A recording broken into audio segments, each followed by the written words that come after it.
यमुनातिरावनचारी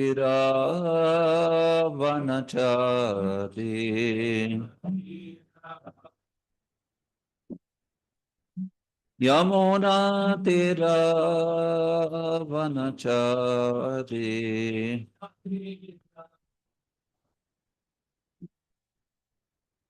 जय राधा माधव कुंज बिहारी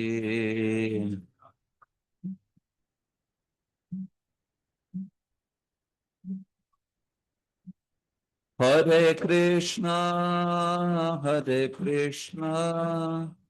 कृष्ण कृष्ण हरे हरे हरे रामा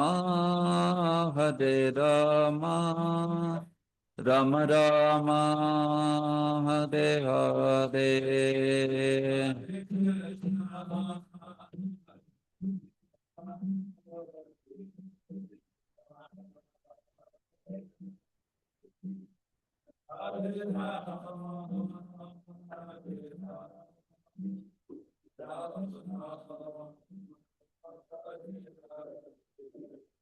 हरे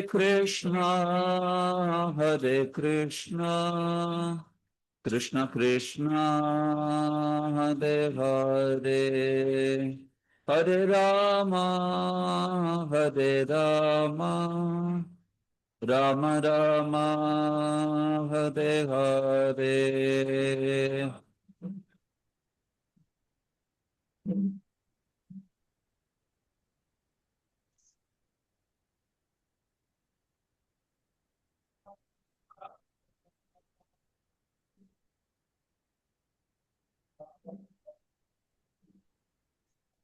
जय जय प्रभुपाद प्रभुपाद प्रभुपाद प्रभुपाद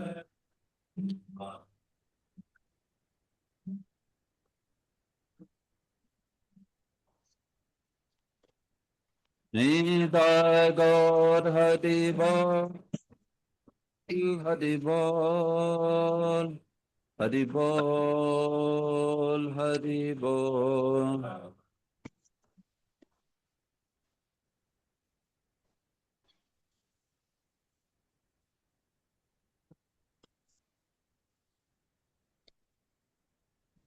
ताय गौर प्रेमानंदे श्री हरिनाम संकीर्तनम की ग्रंथराज श्रीमद् भागवतम की श्रील प्रभुपाद की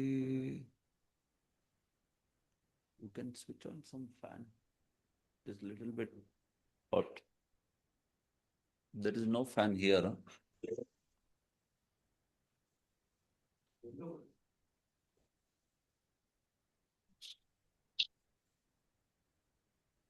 ओम नमो भगवते वासुदेवाय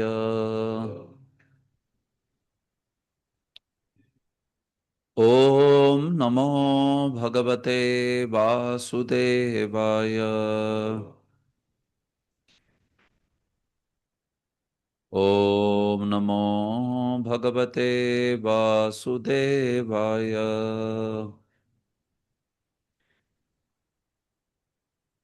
नारायणं नमस्कृत्य नरं चैव नरोत्तमं देवीं सरस्वतीं व्यासं ततो जयमुदीरयेत् नष्टप्रायेष्व भद्रेषु नित्यं भागवत सेवया भगवत्युत्तमश्लोके भक्तिर्भवति नैष्ठिकी कृष्णाय वासुदेवाय देवकी नन्दनाय च नन्दगोपकुमाराय गोविन्दाय नमो नमः ॐ अज्ञानतिमिरान्धस्य ज्ञानाञ्जनशलाकया चक्षुरुन्मिलितं येन तस्मै श्रीगुरवे नमः श्रीचैतन्यमनोभीष्टं स्थापितं येन भूतले सोऽयं रूपः कदा मह्यं ददाति स्वपदान्तिकं वन्देऽहं श्रीगुरोः श्रीयुतपदकमलं श्रीगुरून् वैष्णवांश्च श्रीरूपं साग्रजातं सहगणा रघुनाथान्वितं तं सजीवं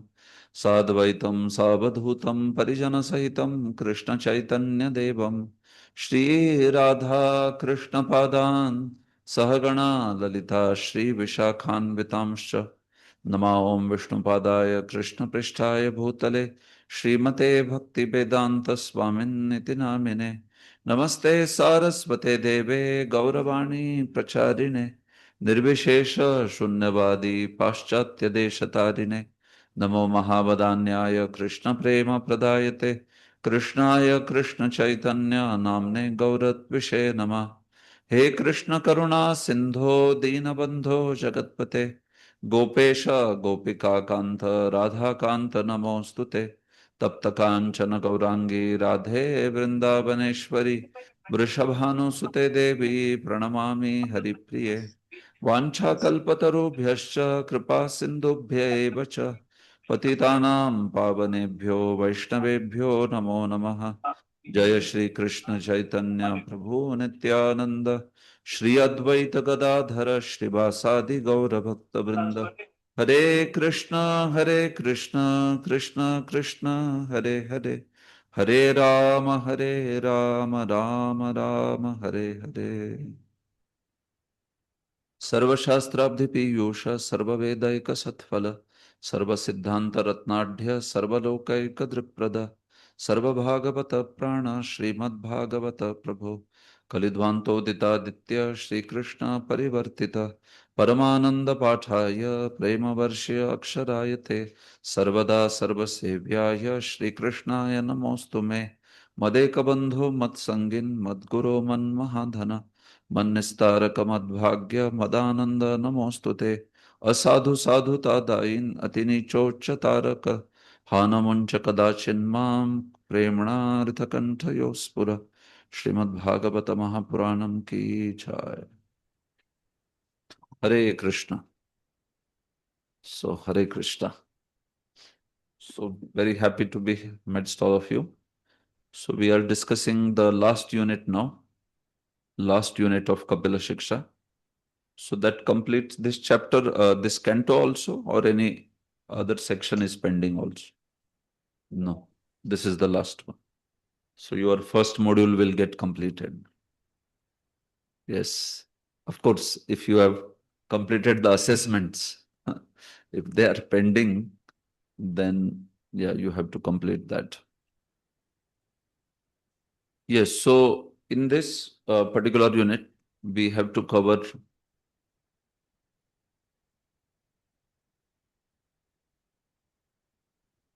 we see that we have to cover here chapter 26 and then also chapter 27 and 28. Rest of the chapters we have completed the discussion already. 25, 29, 30, 31, 32, 33. These are done. So now this section is section of Jnana and Yoga. So I kept it for the last part because yeah, the other topics were more in order. So that's why now we can take these. So chapter 27 is a small one. So we will try to complete 26 in 2 sessions and 28 in 2 sessions, and 27 will be completed in 1 session only. So like that we can complete these chapters. In this chapter also 26, till 53 the discussion is having some philosophical aspects. After that it is just Virat Rupa description. So 53 to 72 verses will be completed very quickly, maybe in half an hour, like that. But before that, there is a lot of discussion on various tattvas, material elements, their lakshan, characteristic, their janma, utpatti, how these are formed. So these things are there. So the topic is of jnana actually now. But this is also one of the questions that was asked by Devahuti, right? She wants to know about the aspect of jnana also. So why should we know about jnana. Our path of practice is bhakti, no? So why jnana or yoga should be known? Any of you want to tell? Why should we study this, fundamental principles of material nature and all? It's not technically part of bhakti, jnana, this knowledge. It doesn't come under bhakti. So why should we study this? That we can keep the relevant out of the bhakti, and we can keep bhakti as a pure. We should know that what we should not mix in bhakti. Okay, that is somewhat sensible. That you have to know also what is not bhakti, no? You have to know what bhakti is, but you have to also know what bhakti is not. Or this is distinctly different than the bhakti path. So then that way we can distinguish it. So distinction will be very clear by knowing these things. Okay. Yes, bro. This jnana is part of bhakti, like we see in Bhagavad Gita, chapter number 13 to 18. So Bhagavad Gita, we read Bhagavad Gita, we read those chapters. So these chapters are also part of Bhagavatam. So this much jnana is required. This is a part of bhakti. Not really. Not right. Yeah. Because this is Bhakti Mishra Jnana Prabhu. So that element of bhakti is there in this. But technically, this much knowledge of all these aspects, see, just because it is there in Bhagavatam doesn't mean that everything is relevant for bhakti. That would be a misconception. It is not right thing. Let me complete. Because sometimes Bhagavatam also has, philosophy like Daksha's philosophy, right? Where he speaks about sense enjoyment and all those aspects. But that is only to compare and contrast bhakti. So this is also part of Ishvara Sankhya, Ishvaravadi Sankhya, what we have here. It is not atheistic Sankhya, agreed. But still it is Sankhya actually. It is path of jnana. On the path of bhakti, some fundamental aspects like Atma Tattva is needed. That knowledge is needed. But the knowledge of, very technical knowledge of all the elements of Sankhya and all is not needed. If we can understand, so you remember, when we were discussing chapter 25th, why should we study this? There was one reason given by Vishwanath Chakravarti Thakur. He was saying, why should we study all these things, although it is not devotional topic per se. All these paths are dependent. How these paths are? Dependent on the bhakti element. Bhakti is there. So that bhakti element is there. Yeah, that principle is very easy to understand, no? That these paths are dependent on bhakti. उसके लिए इतना दिमाग क्यों फोड़ना है? महत्त्व क्या है? ये क्या है? वो क्या है?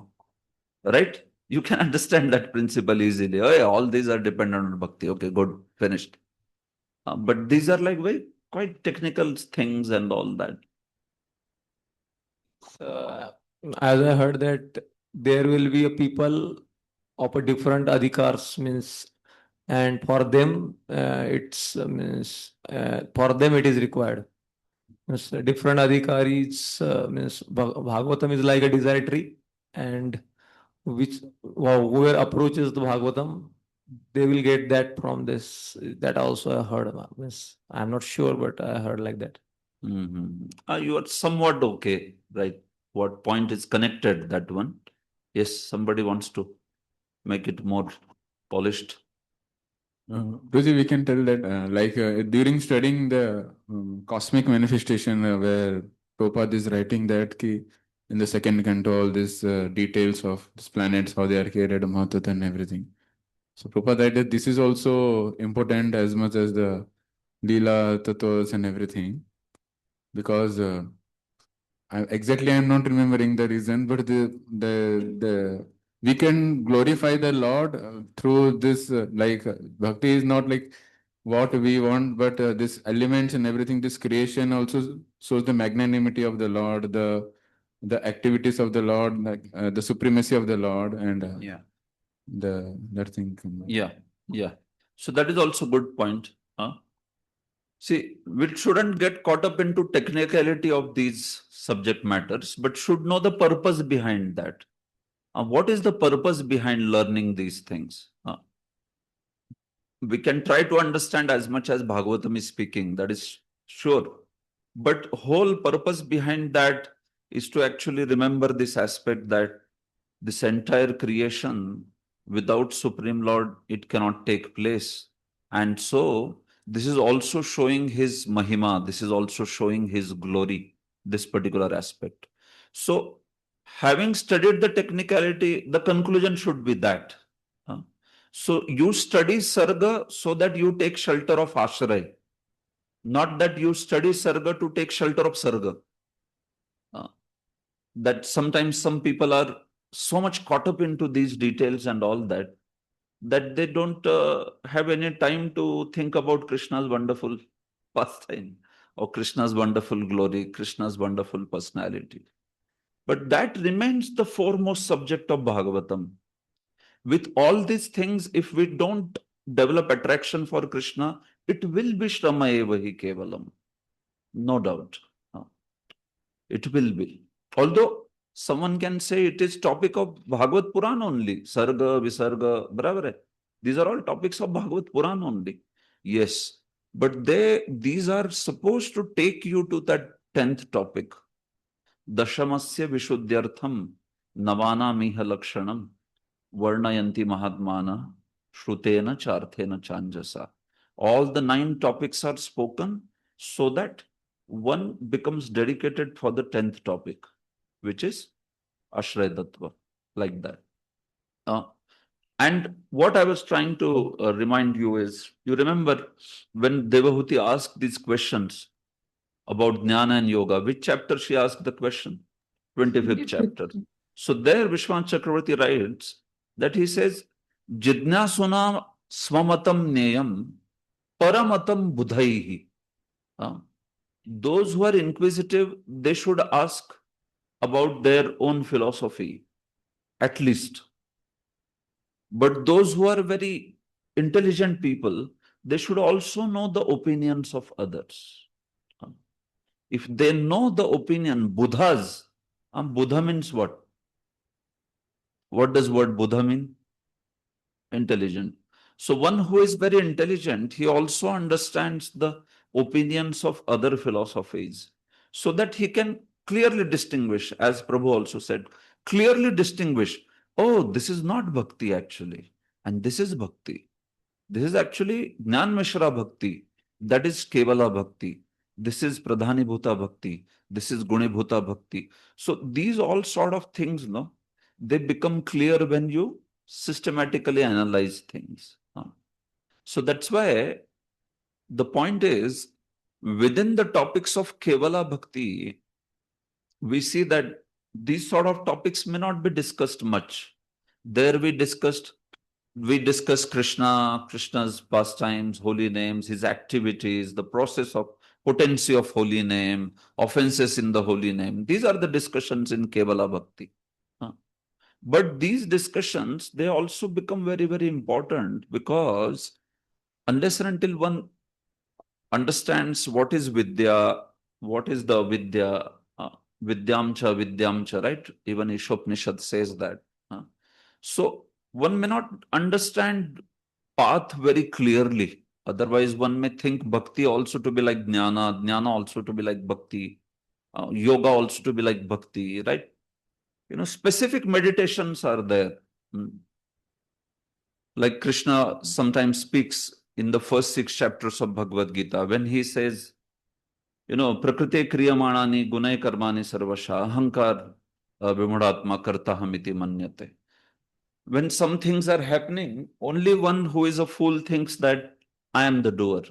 When everything is being carried out by the 3 modes of material nature. Now see, this sort of meditation of 3 modes of material nature, that everything is happening, guna guneshu vartante, the senses and sense objects are coming together. This is not how devotee thinks. You see, it may appear like he's speaking about devotees, but it is not. It is a jnani's meditation, this sort of thing. When I Pashyan, Shwasan, Jigran, Krishna says in 5th chapter, right? Then he just sees that the modes are interacting with, or the senses are indriyani indriyartheshu vartante. The senses are interacting with sense objects. This sort of meditation, that is a meditation of jnani. A devotee, when he interacts, how does he see? He sees that this is material energy, should be used in Krishna's service. He doesn't see that I am seeing, eyes are my senses and they are seeing this sense object called form. He says, how can I use this mic in Krishna's service? That's the meditation, you see. So even in Gita, Krishna may speak some technical subject matters, but these technical subject matters, for understanding of bhakti jnana, they're okay, they're important, but they don't become our meditation like that. When somebody drinks the water and thinks, oh, this water, this taste of water is Krishna. Or he sees the light and he sees this is Krishna. So that's actually impersonal meditation. Devotee does not think like that. What he thinks is, I received this water by mercy of Krishna. Let me quench my thirst and let me serve Krishna. Considering that experience itself as absolute truth, it's a different sort of meditation. It's for someone else, some other path. So remember, even though Kapila has propagated the Ishvaravadi Sankhya, but still you have to know that it is Sankhya. So the elements which are pertaining to bhakti, where he's directly speaking about Nirguna Bhakti, those are the elements which are extremely relevant for us. Because those are the elements which are aspects of bhakti directly. The other aspects we should know, certainly we should know, because these aspects will also give us clarity on how the creation is, what is the glory of creation and all that. But a devotee does not cultivate this knowledge. It is not that he goes on studying the Sankhya in detail because all these things are also very important. They are mentioned in Bhagavatam. Well, Bhagavatam mentions sadhana processes of other paths also. It is educating many, many people, right? Like whole Krama Mukti section is there in 2nd canto, if you see. Now, that section is not very relevant for devotees. Krama Mukti, Sadhya Mukti. But still he spoke. Why did he speak? Because there were some yogis sitting there who thought that that particular path is actually the best path. So he speaks it and then immediately he brings up the comparison with bhakti towards the end of 2nd chapter, 2nd canto, 2nd chapter. Yeah. He immediately brings na esha shiva pantha. He says there is no auspicious path like bhakti that way.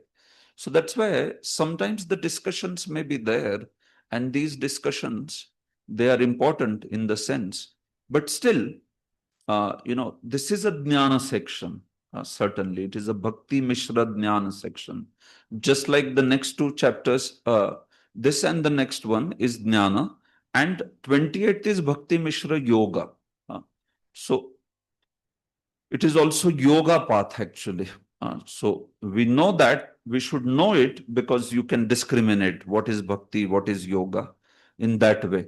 But is that technically yoga, that yoga chapter, is it technically bhakta sadhana? It is not.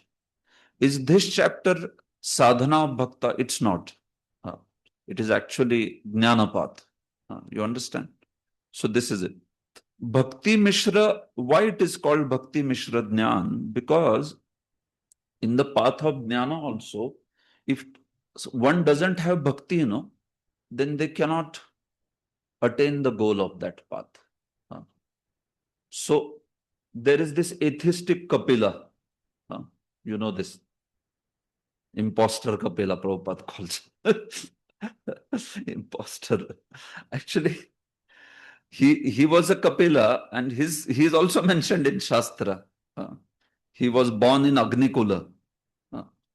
And this personality, he preached atheistic Sankhya because he speaks about only 24 elements. And 25th is, of course, soul, which he does not understand the way that we understand. But Kapila's Sankhya is 28 element Sankhya. It is 4 more than that Kapila. So which 4 more are there? So one is the soul, another is the supreme soul, Paramatma. Kala is one, and Pradhan. So these 4 are extra. So it is 28 element Sankhya, like that. So you see, the Sankhya that we speak here in 26th chapter, this is Bhakti Mishra Jnana.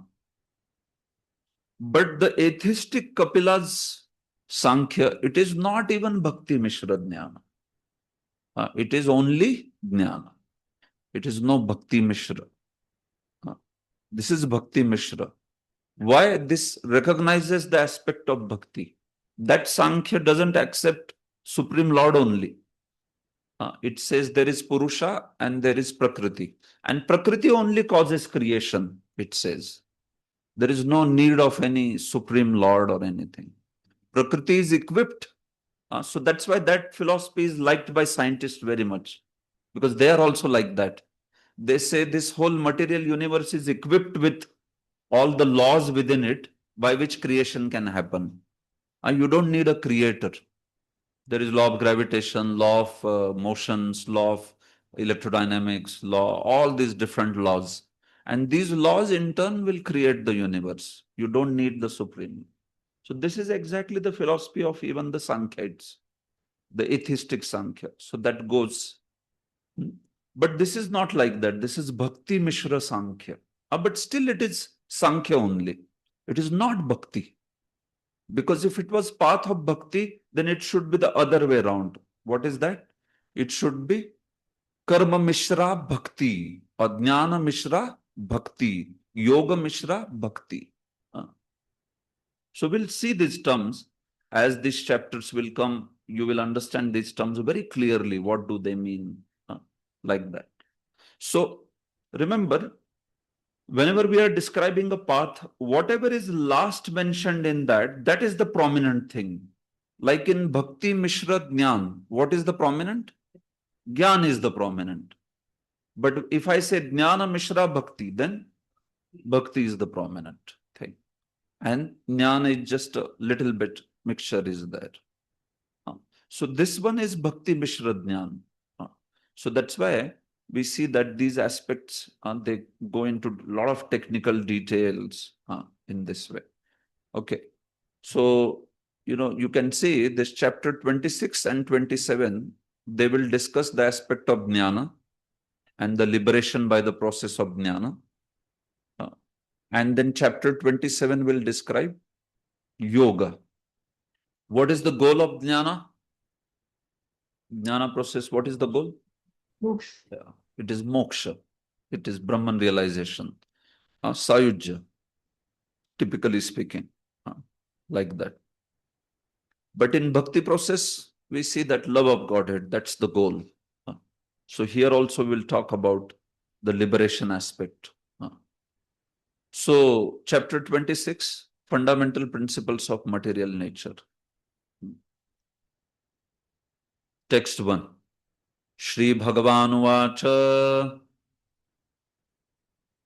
Athate sampravakshami tattvanam lakshanam prathak yad viditva vimuccheta purushah prakritair gunaihi.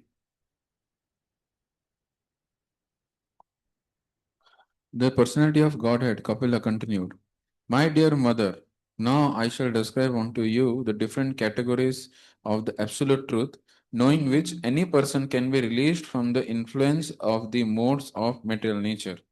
Yes. So you see, this is Sridhar Swami.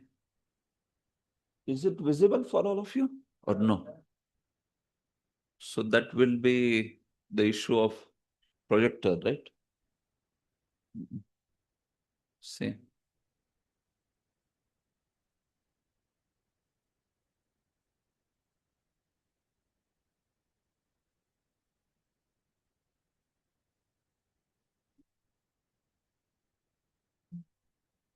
ठीक है ना?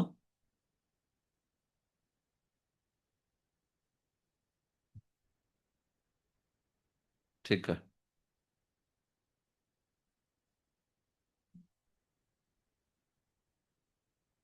All right. तो देखिए श्रीधर स्वामी भावादीपिका षड्विंशे पुम प्रकृत्योस्तु विवेकाय उपवर्ण्यते सांख्येन सर्वभावानां जन्म लक्षण भेदता. In the 26th chapter, what is the topic you see? The topic is सर्व भावानां जन्म लक्षण भेदतः उपवर्ण्यते. All different tattvas, bhava means tattva or existence. So all different elements or existences, elements basically, their tattva. So their janma, how they appear in this world, lakshana, what is their characteristic, bheda, what are their types. This is described in this chapter. So why is it described? The method is Sankhya, Sankhyena. It is described by the method of Sankhya. Pum prakrityoho vivekaya. जिससे कि विवेक हो जाए. विवेक मतलब discrimination. So that you can discriminate between what is Purusha, what is Prakriti, for that purpose. Pum मतलब Purusha. Prakriti matlab Prakriti, material nature. Vivekaya. So that you understand these things. Oh, okay, this is called Prakriti. This is called Purusha. This is Supreme Lord. This is Jiva. That kind of clear-cut understanding is being spoken over here. Dhatra putraya yat proktam kshatre mitra sutena yat matre sankyam tadadhyatma pradhanyena aha tattvavid. That which was spoken by Brahma to his son, Narad Muni. That which was spoken to Kshatra. Who is Kshatra? Vidura. By Mitra Sutena, which means Maitreya. So same knowledge that was spoken by Maitreya to Vidura and by Brahmaji to Narada. Now we see that Kapila Muni is speaking it to his mother, Matre. So this knowledge, so this Sankhya is being spoken. Adhyatma pradhanyena aha. This is Sankhya, but this is not atheistic Sankhya. Adhyatma pradhanya, which means that this Sankhya has the aspects of spirituality. It has the aspects of even the Atma and Paramatma. These aspects are also spoken in this particular aspect of Sankhya. So that is the purpose of this chapter. Vishwan Chakravarti also says, Shadvimshe mahadadinam utpattir lakshanam tatha tair virat tasya chaitanyam uktam atma praveshatah. In the 26th chapter, what is described is utpatti, meaning the creation, lakshanam, the characteristic. The creation and the characteristic of elements such as Mahat Tattva is described. And then combining all these elements, it becomes Virat, which is the universe, the universal form. Tasya chaitanyam uktam atma praveshatah. But even though the whole universe arose, there was no activity happening. When universe was entered by Garbhodakshayi Vishnu, then only it sprang to the life. That's the point. Right? Mahatattva and all that was created by Mahavishnu, and then from that all the universes were created, but there was nothing happening in the universe. So what happened then? Garbhodakshayi entered into the universes, and then we see that the whole aspect of Brahma coming out from his navel and everything starts happening. So anyway, these things will be spoken further. So he's saying, Kapila, my dear mother, now I will speak to you all these characteristic of various tattvas. What is Mahatattva? What is Pradhan? What is Ahankar, Chitta? All these things. Prithak, separate this tattva I will speak. Right?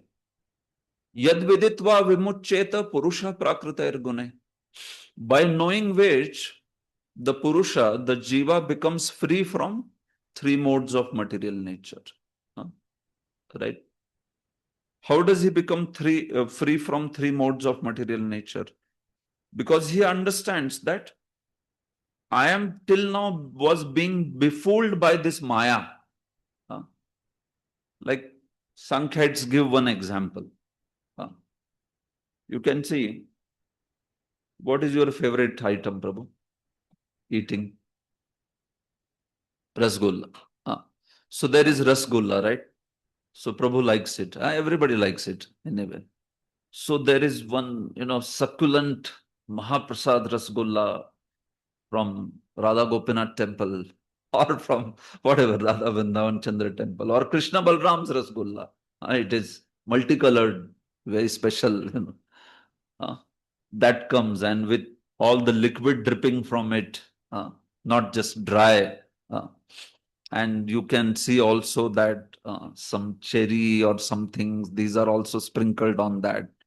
As soon as we see it, I must have it. Haribol, Mahaprasad. Right. So that is what is Rasgulla doing to us, because we like it. But if we see the ingredients of Rasgulla, what all ingredients of Rasgulla are there? Who wants to tell? There is milk, sugar, water.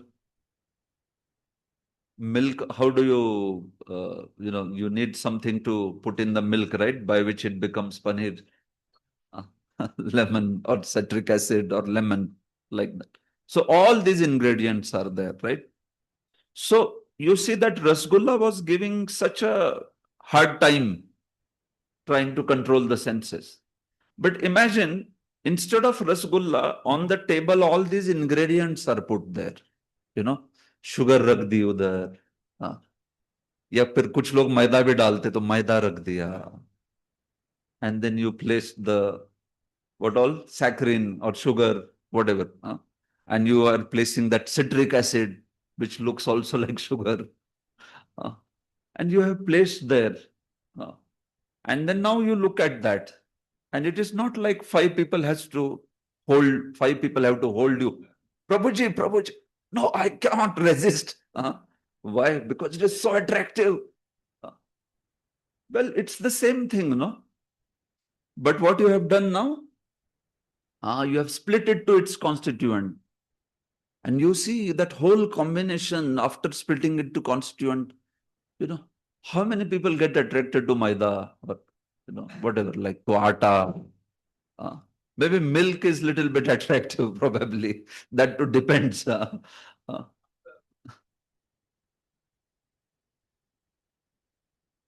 Even that doesn't look attractive, right? So you see, what happened is when you broke it down to the constituent elements, then that whole attraction only disappeared. So Sankhyaits say, similarly, when you see a form of a woman in this world, the form looks so attractive. Everything, just perfect proportion, looks like that. But when one sees that, what is this actually?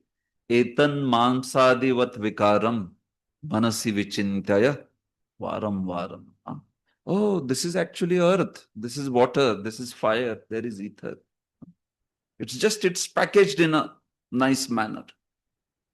If it spills out of that package, probably we will vomit.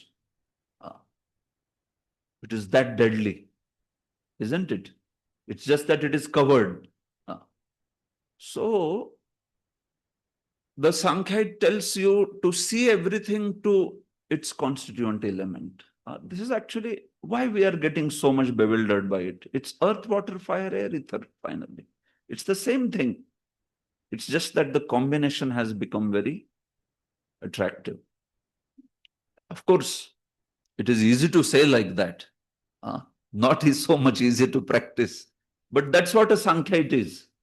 He sees anything, he sees it as earth, water, fire, air, ether. Like there was this Kanad, you know, Kanad. He was Vaisheshika philosophy's propounder. So why he got that name Kanad, you know? Because he saw everything as particles, Kana. सब कुछ उसको कण दिखते थे, कण कण कण कण. So when he ate rice, he saw it as kana. When he ate chapati, he saw it as kana. Anything he ate, he saw it as particles, molecules, kana. So kanan atti, वो खाते हुए बोलता था मैं कण खा रहा हूं, मैं कण पी रहा हूं. तो कणान अत्ति सह कणाद. अत्ति मतलब जो खाता है, जो कणों को खाता है वो कणाद, ऐसा नाम हो गया उसका. Like that, because he saw everything as particles only, atoms and molecules, anu parmanu, that way. So similarly, a Sankhyaite sees like this. As soon as he sees anything in this world, he sees that this is actually what? This is constituent element. Just go to its constituent. It's just combined in a particular way, and this form has come into being. So that's why yad viditva vimuccheta purusha prakritair gune. When one starts understanding in this way, then he starts becoming detached from this world. And as per Sankhyites, as soon as you become detached, you are liberated. That is their philosophy. They say that Purusha, if it stops identifying with Prakriti, he is already liberated. They don't think that there is any bhakti needed or any positive knowledge of Brahman needed. No. Just Jivatma has to understand that I should not be bound by Maya. Finished. That is liberation. This is their understanding. So that's how. So there is one author called Ishwar Krishna who wrote Sankhya Karika, very famous book of Sankhya philosophy. So he says that a Sankhyaite sees Maya as a dancer, nartaki. और ये नर्तकी ने बहुत बार मूर्ख बनाया अपने को. This dancer called Maya has befooled me many times. How does she befool me? She takes different forms in dancing. And then I become absorbed in seeing her dance. Sometimes she takes the form of, Indian dancer. Sometimes she takes form of some heavenly dancer. Sometimes she takes Gandharva-like form. So every time she takes different forms, and the jiva wastes his time seeing her dance. So once he understands this, all these constituent elements, then it is like you have now understood Maya. So no matter what form she takes, you know, array, this is that same fellow only. I am not going to get befooled now this time. बहुत नचाया नहीं ना, dance बहुत दिखा दिया इसने. Now I don't want to see her dance. Because seeing dance means you understand, wasting life after life, taking different forms. So that's how these aspects of Sankhya, they help. So for devotee, we will not say that this knowledge is not relevant, in a sense that for devotee, any knowledge, any aspect, he uses it in Krishna's service. So even he understands the elements of material nature and all, that in turn reinforces his faith in Krishna. That in turn gives his increases his appreciation in Krishna. So in that sense, we see that all these aspects, they are also spoken about. Are they 100% necessary elements of Kevala Bhakti? They are not. Kevala Bhakti, Shravanam, Kirtanam, Vishnu Smaranam, and all that aspect. That's the important part. This way. But because, yes, we are also preachers, we should also understand different paths. We should also understand what is bhakti, what is jnana, what is yoga, how bhakti is separate than jnana. So that's why this knowledge is being given to us by Kapila. This way. So, yad viditva vimuccheta purusha prakrita irgunai. So, you can see Vishwan Chakravarti also writes very nicely. He says,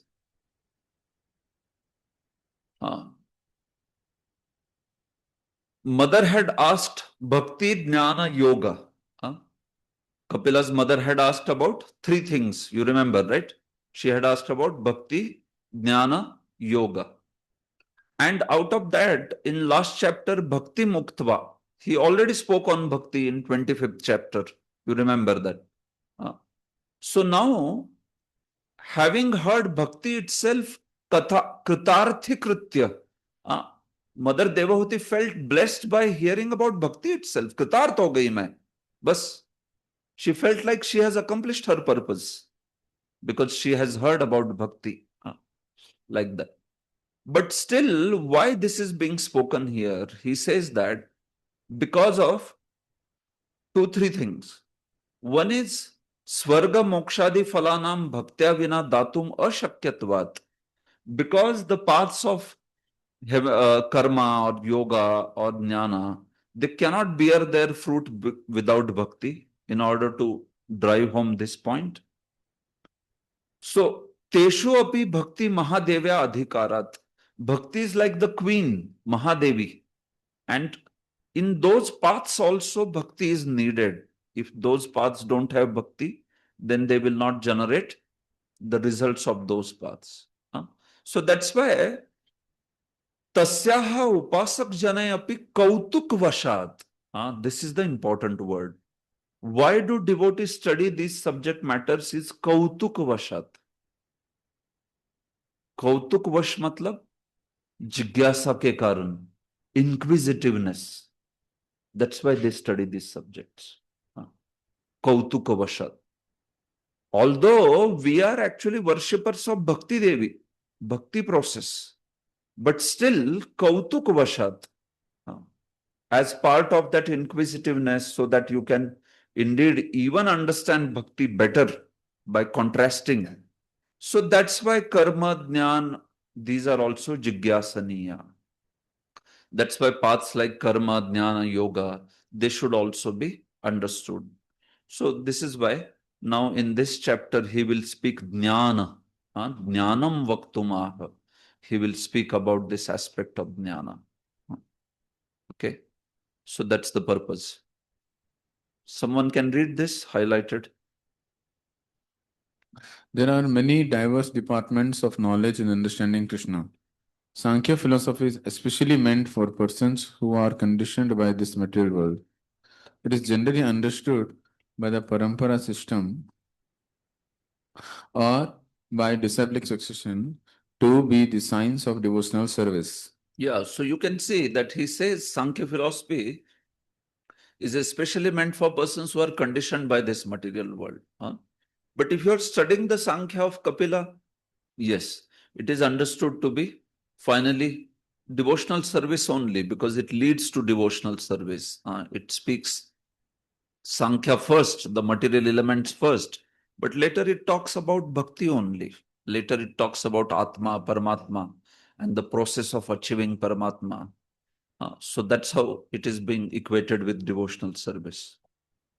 By understanding the science of devotional service in Sankhya philosophy, one can become free from the modes of material nature. So we talked about this thing. So understanding Kapila's Sankhya, we see that because it has these 28 elements, so naturally there is explanation of bhakti process also. So because of that, one can even enter into kingdom of God. Otherwise, usually jnana, will it lead to entering into kingdom of God? It will not enter. It will not. Jnana process will take one at most to Brahman. But because this is a process which is not just Sankhya, but it is Sankhya which is leading to devotional service. So that's why Prabhupada says one becomes eligible to enter into kingdom of God. Jnanam nishreyasarthaya purushasya darshanam yadahur varnaye tattet hridaya granthi bhedanam. Yes. Knowledge is the ultimate perfection of self-realization. I shall explain that knowledge unto you by which the knots of attachment to the material world are cut. Yes. So what is the purpose of this jnana? This jnana is said to be Atma Darshanam. It's the knowledge of self-realization. So what is the purpose? This word, Nishreyasarthaya. What does the word Nishreyas mean? Anyone knows Nishreyas? It comes in Bhagavatam everywhere.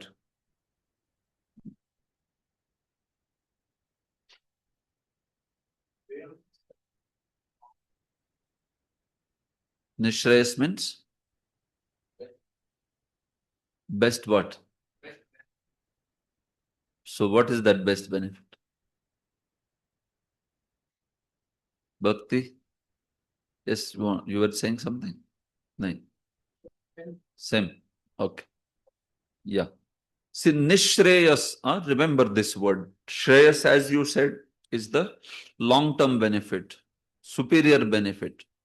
Nishreyas means Nitaram Shreyas. Nitaram Shreyas means ultimate benefit, highest benefit, and that is moksha. Nishreyas means moksha. So that moksha for Jnanis means Sayujya, moksha for Bhaktas means attaining love of Godhead. But Nishreyas means ultimate benefit, the topmost benefit, actually. In fact, Bhakta's goal, which is love of Godhead, that is the topmost benefit even amongst the all kinds of mokshas also. It is truly Nishreyas, right? So this whole jnana, it is spoken for the purpose of Nishreyas. That's the purpose. Mukti is the goal of jnana. Jnana should lead to moksha. Otherwise, what kind of jnana it is? Tatte hridaya granthi bhedanam. And this knowledge will also cut the knot of heart attachments. So knowledge will give vairagya. That's the point. So that's why knowledge is important also. It gives vairagya and ultimately it will give nishreyas. So bhakti, knowledge in bhakti also acts in the similar way. If one is cultivating proper understanding of Shastra, one will become detached. And then one will also have a great enthusiasm to practice bhakti. That's how it should be ideally. If it is not happening, maybe the cultivation of knowledge is not being done properly. It is being done whimsically, or it is being done not under parampara system. One is just on one's own trying to understand something. Otherwise, yes, hridaya granthi bhedanam should happen. That's the characteristic of transcendental knowledge. Whether bhakti's knowledge or jnana's knowledge, it causes the opening up of cutting off the attachments, especially the ahankar aspect. Hridaya granthi bhedanam. It's important. So that's why you see that cultivation of knowledge is actually good. Devotional knowledge, I'm saying. Because it will lead to vairagya. Like that. Even you see Mayavadis and all, because they cultivate a lot of knowledge, so typically they are having vairagya in their life.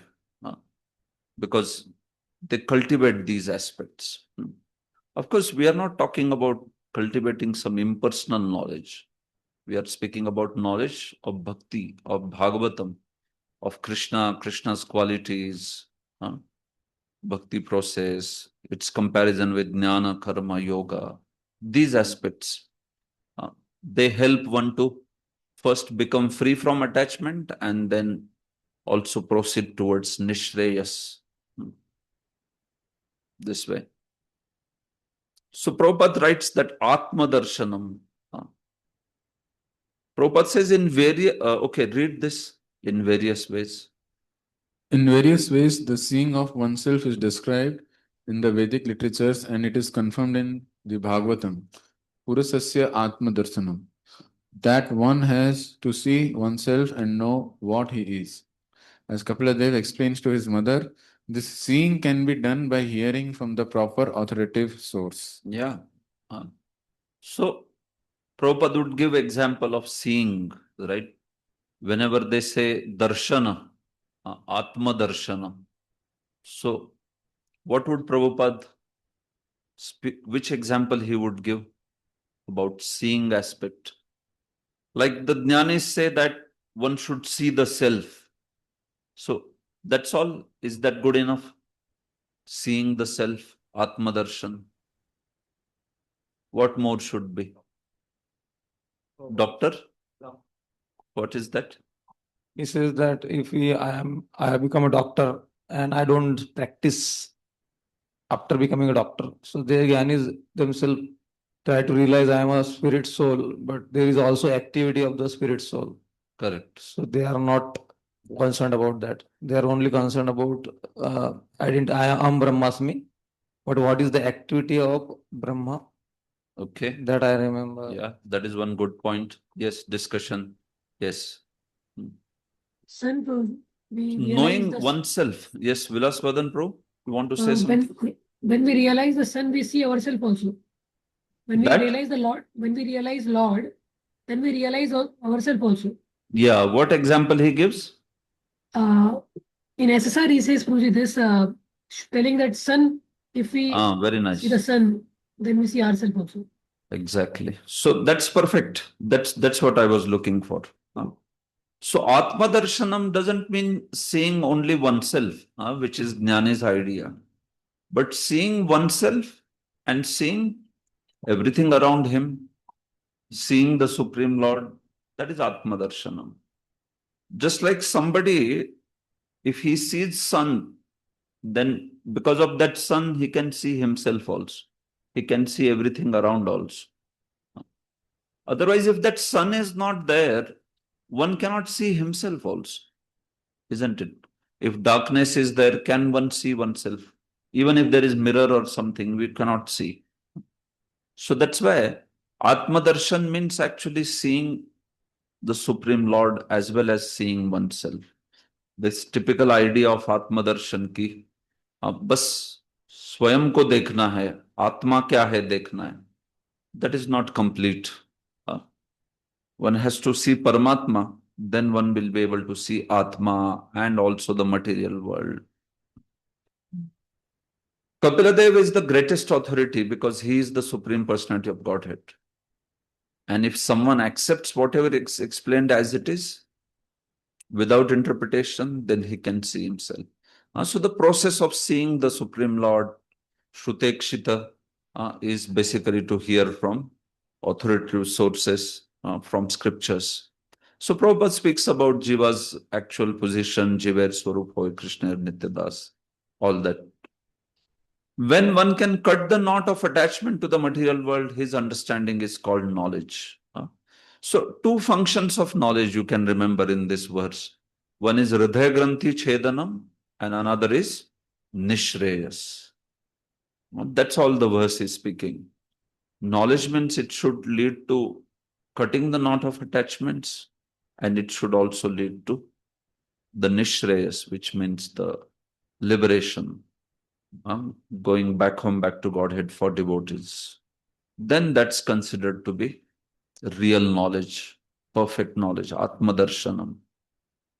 So that I will tell you, this is what Kapila Muni said to Mother Devavati, and he starts speaking about this now.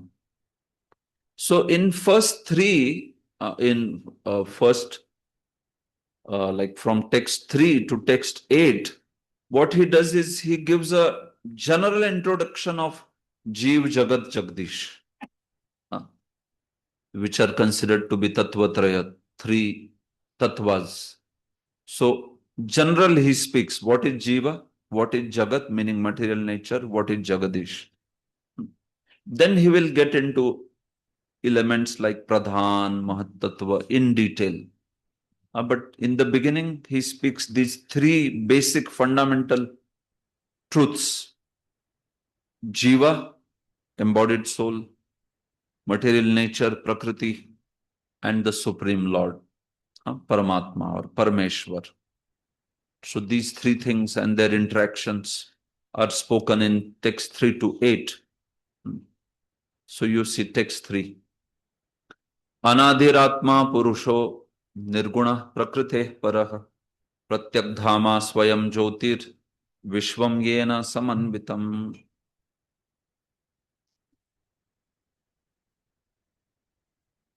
The Supreme Personality of Godhead is the Supreme Soul, and He has no beginning.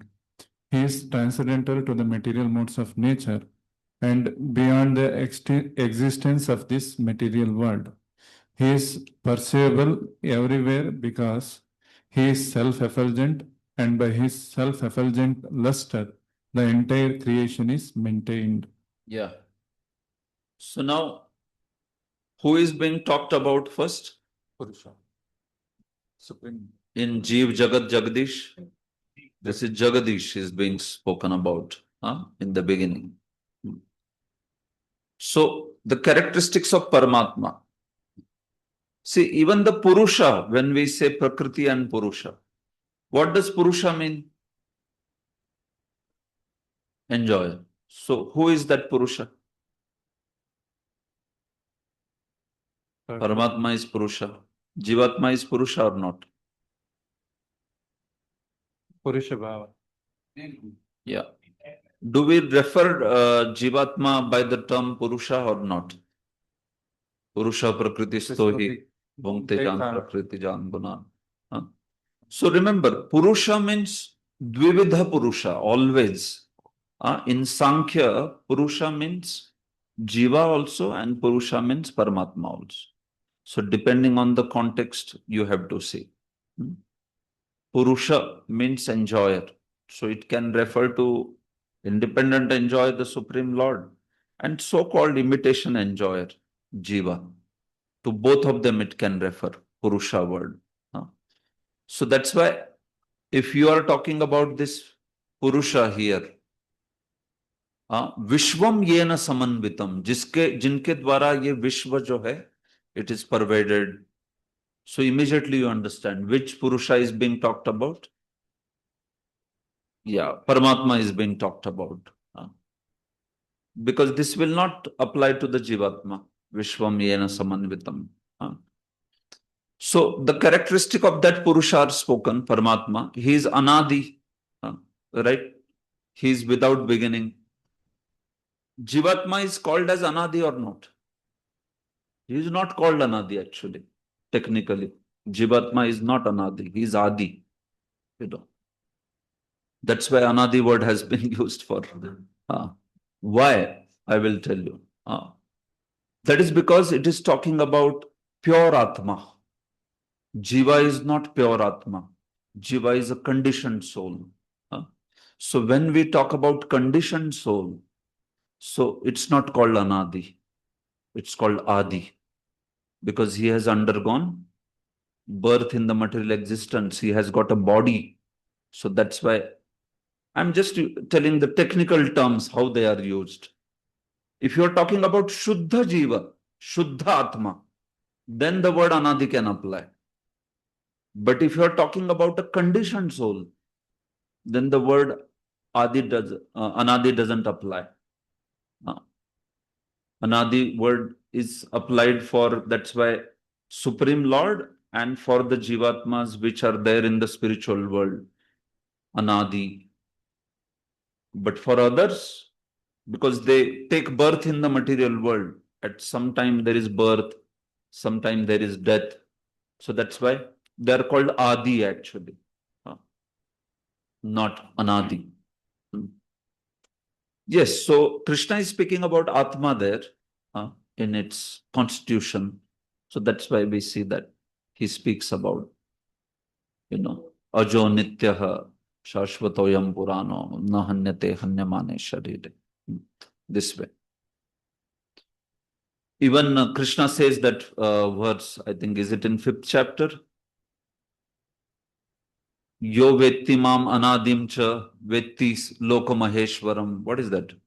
One of the verses, I think 5th chapter it is there. Yo mam anadim cha vetti sarva vetti loka maheshwaram, Krishna says. So there also the same meaning is there. Anadi, word has been used for jivatmas who never fall in the material world, or for Supreme Lord. For others, those who are in the material world, fall or whatever, they are in the material world. So for them, the word anadi is not used. So anyway, you understand the concept. What we mean is anadi, because because Supreme Lord never takes birth in the material world.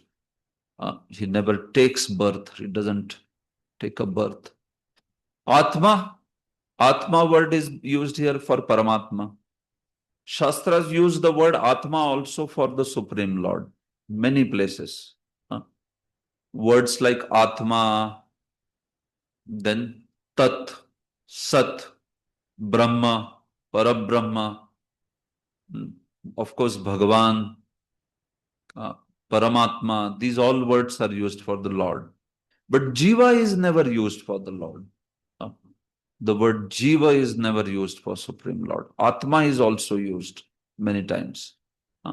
But words like Jiva, they are exclusively used for Jivatma only. He is Purusha. He is the enjoyer, certainly. Nirgunaha, he is transcendental personality. Nirguna. He has nothing to do with the 3 modes of material nature. He is master of 3 modes of material nature. And he remains transcendental. Prakritehe paraha. He is also transcendental to Prakriti, Supreme Lord, because he is the master of Prakriti. Prakritehe paraha. Now, Jivatma, we see that they are also transcendental to Prakriti, but they can be bewildered by Prakriti. They can come under the influence of Prakriti. Prakrite paraha means one who is actually superior to Prakriti, one who never will come under its influence. Pratyak dhama swayam jyotir. Pratyak dhama, Prabhupada says, what it means is he can be perceived in the material world, perceivable everywhere. So how can Paramatma be perceived everywhere? In what way we can perceive Paramatma? Like we see all these walls and all. Do you perceive Paramatma here? We don't perceive. So what does that word mean? Pratyak dhama then, perceivable everywhere.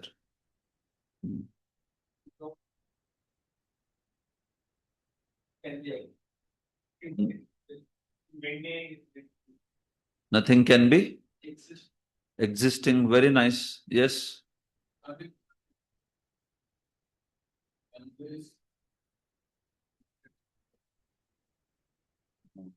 So Paramatma is there, means the ultimate God Yeah, that is also a good point. Yes, so multiple ways. So you are right. Perceivable everywhere. How it is perceivable everywhere? So he is perceivable through his energies. One understanding is that. Like sunlight, one sees and then one knows that sun is there. Similarly, did we create this material energy? आपने किया क्या? नहीं, मैंने किया, नहीं किया. But this is existing. This is very properly placed. This is properly working also, as you said. It's all acting under in a proper manner. So who is doing it? Paramatma is doing, the Supreme Lord is doing it. So he can be perceived through his energies everywhere in that sense. Or he can be perceived through the order, design, operation in this world. Actually, Paramatma doesn't enter into everything. This will not exist only. It cannot sustain only. It will just dissolve, right? Gama vishyacha bhutani dharayami ahamojasa, Krishna says. Entering into everything. So this matter, you see that in this matter, one level of existence is that earth, water, fire, air, ether. But below that, there is also Paramatma everywhere. That is another level of existence. It is simultaneously two states of existence. There is earth, water, fire, air, ether, and underlying substance of that is Paramatma.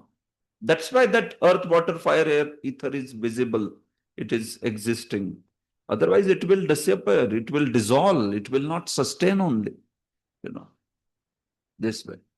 So, this is how we understand. So, it is material energy which is on a substratum of Paramatma.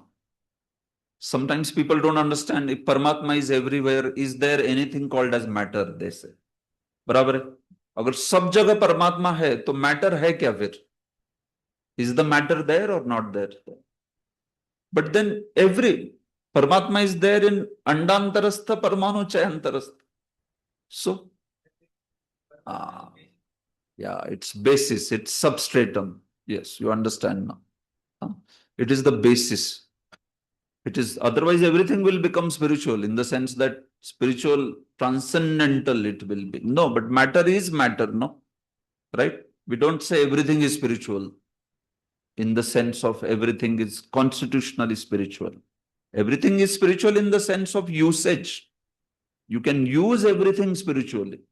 जैसे ये is matter or spirit? This is matter. Spirit. Correct. Even if you are using in Krishna's service, does this become transcendental? By ingredients, it is matter only. Yes, that is the understanding. Even if we are using it in Krishna's service, by upadan, this is matter only. It is matter. By utility, it is spirit. Okay, so that precise understanding should be there. So Guru's body also, if he has a material body, that upadan, it will act like that. That's why it is growing old. It's dwindling. It's disintegrating. Although one may not see such a thing, one should see it as a transcendental body in the sense that it is completely in Krishna's service. But if it is transcendental, why is it disintegrating? Because by upadan it is material. But by upayogita, by utility, it's spiritual. So this understanding difference should be very clear. Otherwise, sometimes people get just bewildered. Then they feel like, "Arey, if Guru's body is spiritual, why is Guruji getting old day by day? Or why it is giving so much trouble and all this thing?" Because we have to understand the sense in which things are spoken. Prabhupada would say there is nothing spiritual, there is nothing material in this world. Everything is spiritual. What does that mean? It is sustained by Paramatma. That is okay, but everything is spiritual. It is Krishna's energy. But Krishna is himself distinguishing two energies. Bhumir apo analo vayu kham mano apare yam itastvanyam. Ye chhod ke ek dusri hai. So Krishna is distinguishing, no? Very clearly is distinguishing his energies. So what does it mean when we say everything is spiritual? Yes, everything is spiritual in the sense, everything can be used in Krishna's service. So if you use in Krishna's service, then it is spiritual. What was Prabhupada's classic example for this?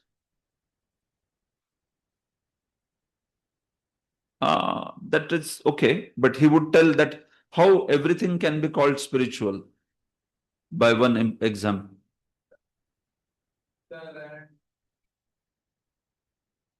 That is slightly different also. He would give the example of iron rod. in fire. Now, when iron rod is heated and made red hot, is it iron or is it fire?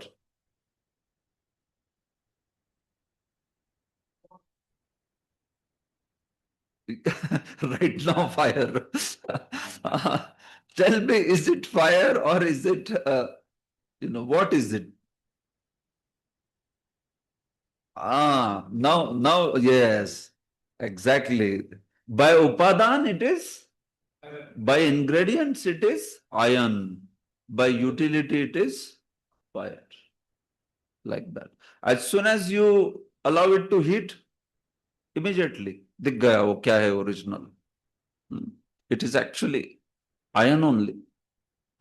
So similarly, a devotee's body, which is being used constantly in Krishna's service, it is spiritual by utility. But by upadan, it is material.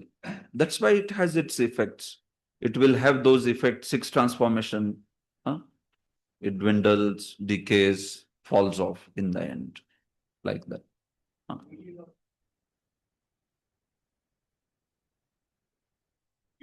Very nice. So deities also.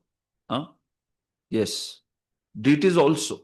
So always we see the deity not different than Krishna. He is indeed. But still, you have to remember that there is difference between seeing Krishna, who is transcendental form, who is direct Satchidananda Rupa, and seeing deity. There is a difference. Because you, me can also see deity. But can we see that transcendental Krishna? We cannot see that. That is because it needs a qualification of love of Godhead. Then you can see that form. So it is Krishna's extraordinary mercy that deity is non-different than that transcendental Krishna. And we should serve him exactly like that. But still there is a difference. It is. It's there. That's why sometimes deities were attacked or deities broke or deities bhang ho gaya deity mein. So that means what? Satchidanand Bhagwan bhang ho gaye kya? Not like that, right? Because it is a form which is made up of upadan, the matter aspect. So it will have its effect. 100 saal baad, 50 saal baad, 2000 saal baad, it will have its effect. So that should not bewilder a devotee, or that should not, we can say, confuse a devotee.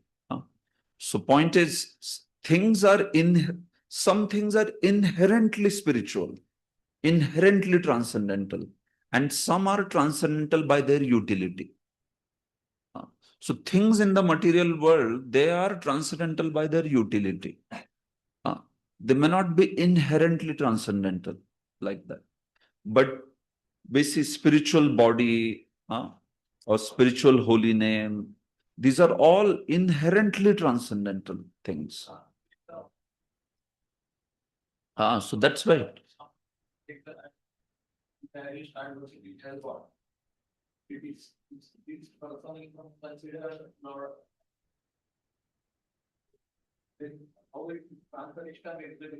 Yeah, Pran Pratishtha makes difference because that particular process involves, a great devotee and Vaishnavas with their combined prayers.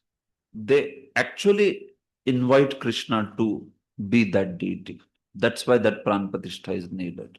So Krishna agrees to be that deity. If there is no Pran Pratishtha, then that sort of intensity of prayer and intensity of inviting Krishna will not happen only. It will be just a plain matter. But here it is not like that. Here actually that deity, although it is made up of some metal or like that, now that deity is acting as Krishna only. If one serves that person, that deity, he will get the benefit of purification, increasing his devotion. That will not happen if you serve a statue. Somebody serves a statue, it will not happen. So, Pran Pratishtha, it is needed because in that there is this potency of inviting the Supreme Lord to reside there in the deity. If that potency is only not there, then it is useless this way. Pure devotees must to means, for Yeah. example, deity idol of a Lord Krishna is made, and the person is having a feeling of a Lord Krishna's presence there, and in feeling he is worshipping Lord Krishna. Correct. So is it not directly engaging matter in Krishna, means connecting matter with Krishna? So why Krishna's presence will not be created there? That is because of lack of the qualification to invoke Krishna. Because the person may not have that qualification. You need a certain caliber, no, to be able to invite that Lord and make him be that deity to accept service for eternity. So this sort of power, if it is there in someone, if one has this sort of devotion, then he can. Then that deity, which may not have undergone even great pran pratishtha or like that. Because that's why, no, in pran pratishtha and all, the most important ingredient is that exalted devotee. If he can invite, not that we are minimizing the rituals, those are also important. But if those rituals are being done by some very ordinary people who don't have much devotion, so then we see that that kind of impact will not be there also much. So there is very important ingredient of very exalted, pure devotee inviting that Supreme Lord to be that particular deity. So that is the point. Okay. Just a follow for this question. For our temple, we have Pran Pratishtha, but most of the congregation home, we don't have Pran Pratishtha. Yeah. And they are worshipping like they Correct. are Lord only. Yes. Gaur Nitai Jagannath Ji. Correct. So how to see that? Yeah. So that sort of worship is certainly there, that, Krishna is finally, Pancharatra means Krishna is also Bhavgrahi Janardana, right? So Krishna doesn't get into technicalities, otherwise that would be कर्मकांड path. कर्मकांड path में ऐसा रहता है, pronounce किया के नहीं ठीक. Instead of saying Indra Shatro Vivardhasva, you said Indra Shatro Vivardhasva. तो फिर गया काम से. Because that path is not Bhavgrahi Janardana. On that path, this concept doesn't apply. But path of bhakti and pancharatras is Bhavagrahi Janardana. So if somebody is worshipping that particular deity, taking the blessings of superior Vaishnavas, and he understands that he is not qualified to worship Pran Pratishtha deity, but at the same time, he also doesn't want to be not having any invoking of Lord's presence in his life. No, he wants to also have some presence of Lord in his own life. So with that sort of thing, and devotee have given fancy name also, Prem Pratishtha. भक्तों ने उसको एक fancy नाम दिया है, प्राण प्रतिष्ठा की जगह प्रेम प्रतिष्ठा. Because prema is actually higher than prana, right? But prem pratishtha is for such invitation, which is so certainly, Prabhu, Krishna will consider that this is actually a very sincere devotee. He is trying to serve me. His purpose is to serve me, so he will accept that. But the reciprocation of that deity will be in proportion to the kind of services being done. That's why do we say, this is Mahaprasad, directly from the plate, we will say. We can offer that to our own deity also, no? And say that this is also Mahaprasad, that is also Mahaprasad. But when you say, direct Krishna Balram's Mahaprasad, so Haribol, everybody feels, oh, why? Because you see, the way they were installed, the way they are being served, the way they were beseeched to come and descend into that deity, that was of a different caliber. Prabhupada himself is inviting the Supreme Lord. So reciprocation will be also accordingly of Krishna. So ye yathamam prapadyante, no doubt. But that's why these sort of deities also in the Smriti Shastras and all, they do speak that sometimes certain deity is worshipped without any pran pratishtha also. But if it is worshipped for long years with great devotion, then it is said there that one should accept that deity as the authentic deity. One should not think that iski to pran pratishtha hui nahi. If it is served, one can see that how it was served for so many years. So that's why Prachin Mandir rehta hai na kabhi kabhi. In Vrindavan they say Prachin Mandir like that. So point is, yeah, it has been served for many, many years. Nobody knows where that deity came from. It was not installed by Vajranabh or like that. But still it is Prachin Mandir. It has been served very nicely. So Krishna accepts then that service. And it is there also. Smritis speak about this aspect also. So that's all. Okay. Yes, Prabhu.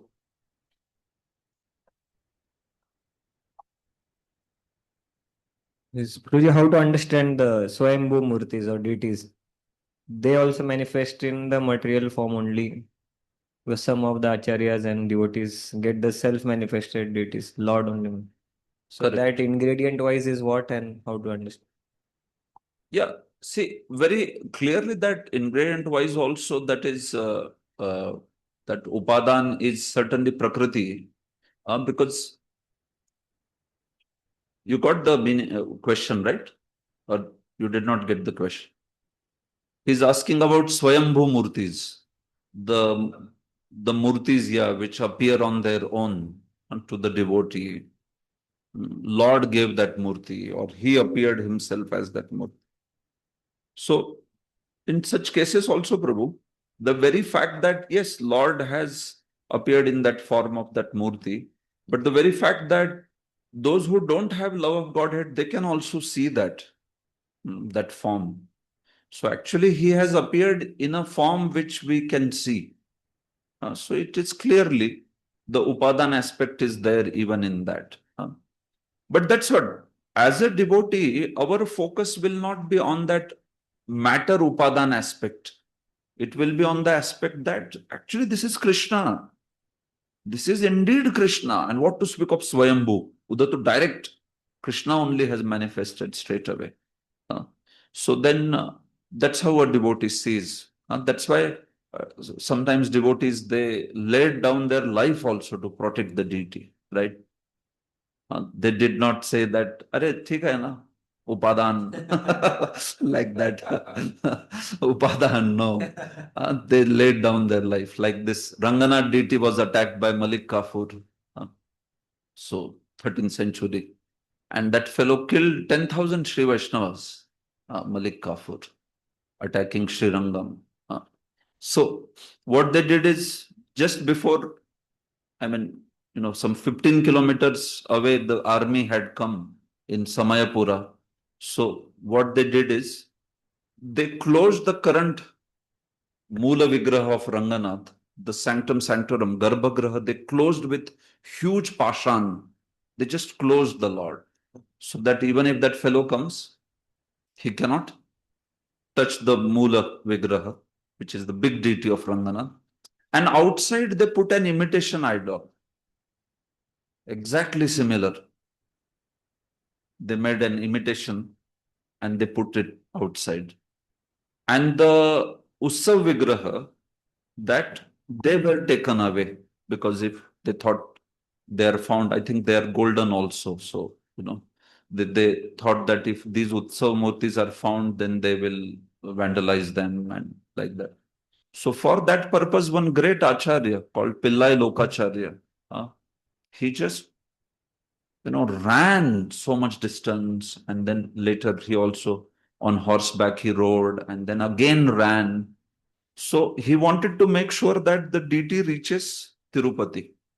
So the deity reached Tirupati, but before it could reach Tirupati, Pillai Lokacharya left his body. He could not survive that ordeal because he was very old.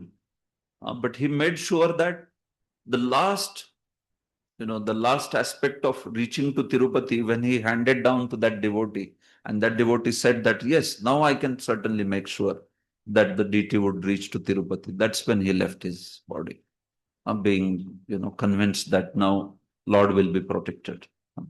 So then this fellow came and he broke that idol, thinking that this is actual Ranganath, and like that. And then he went back, taking a lot of wealth from Srirangam this way.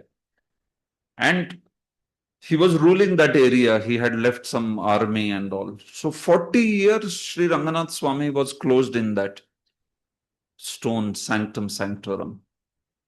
40 years. And in those 40 years, that, a lot of battles happened and all. And eventually the king of Madurai defeated the Muslim rule. And then after 40 years, they broke those stones and then they brought out Lord Ranganath. And then again, the worship started. So you can see. So you can see this big sacrifice for deities. Like, why? That is because, yes, he is Supreme Lord. He is never seen as material this way. But yes, the tattvic aspect is also clear, but the consciousness is also clear. These both things should be there. This way. Jiva Goswami speaks about this in Bhakti Sandarbha. He speaks about how things are inherently spiritual and some become spiritual by their utility, by the process, by the, with his like pran pratishtha and like that. Okay. He started walking. Yeah. That is authorized over here. Yeah, it is. Yes. So sometimes deities may reciprocate also. They may reciprocate also. That's what, no? It proves that they are actually Supreme Lord. So they are Supreme Lord also. Because then that's why they are reciprocating also, isn't it? So they can reciprocate if some has great love of Godhead like that, this way. Pratyak Dhama Swayam Jyotir. So perceivable. On perceivable, we went to all this discussion. Lord being perceivable. Swayam Jyotir. And that's why he is self-effulgent. Does Lord need somebody else for his, existence, for his manifestation? It is like you want to show the sun and you are taking a candle and you are showing the sun to the person. You're saying, Dikh raha hai kya? With candle you want to show the sun. No, with sun you see the candle. So that is Swayam Jyoti. Sun does not need anything else to lighten it up. Shastras are also like this. They are known as Swayam Prakash. See, you don't need empirical process, rationalist process to prove that Shabda Praman is highest. No, Shabda Praman is highest actually. Shabda Praman is, very naturally, in a self-effulgent manner, it is highest. If empirically by some experimentation you can show that it is highest, it is okay, you show, but it does not need. Like our device, where empirically we are trying to show that Shabda is highest. It is actually reverse process. That's not how it is supposed to be. Shabda is the highest. Always, it is self-effulgent. So candle की जरूरत नहीं है प्रत्यक्ष के. But because people are having great faith in pratyaksha, people are having great faith in logic, mathematics. So you may try to show that stuff to give them faith in Shabda. Otherwise, Shabda is actually Shabda, whether, like, that's why Prabhupada would say, by your experimentation, whether you prove Shabda is right or you don't prove it is right, it doesn't matter. Why you want to do experimentation, Prabhupada would say? Because by doing a lot of empirical experiment, you want to show Shabda is highest. It is ulta ja raha hai. Aisa nahi hota hai. So that's why, some research can be used to give faith to people that Shabda Praman is highest. And that's what device's attempt is also, right? We just want to inspire people to show that, you see, this is the highest thing, like that. But actually, yes, Shabda Praman is the highest, and that Shabda Praman, it evaluates Pratyaksha or it evaluates Anuman Praman. Not that Pratyaksha evaluates Shabda Praman. And that's why Shabda is great. Whether, today some Pratyaksha is showing that Shabda Praman is higher. Tomorrow it may be disproved also. तो हम लोग क्या बोलेंगे फिर? अरे problem हो गया है. All these, Jagdish Chandra Bose said that, okay, plants have life, right? So we say Vedas are always saying, they have been saying from. Tomorrow, suppose they say, just I'm saying hypothetically, they prove that plants don't have life. So what happens to our Shabda Brahma? It remains. Whether they prove it or don't prove it, it remains supreme only. That's how. That is called the Swayam Prakash. That is called the self-effulgent nature of the Shastra. So scholars, they don't take this approach towards Shastra. They accept only that part of Shastra which can be proven empirically. That which cannot be proven empirically, they are not interested in it. That's why these scholars, they don't want to study all these Puranas and this Bhakti and all, because they feel like, how can it be empirically proven? It cannot be. But, Ayurveda, Sthapatya, Rasa Shastra, yes, empirical proving. So they say these are actually good subjects. This Bhakti, ye wo bekar hai, ye sab, they say. Because it can't be proved by our science. Of course, it can also be proved by science, but it is different science. It's called experiential science. You don't have burette and pipette, doing the experiment. No, you have yourself. You are the burette.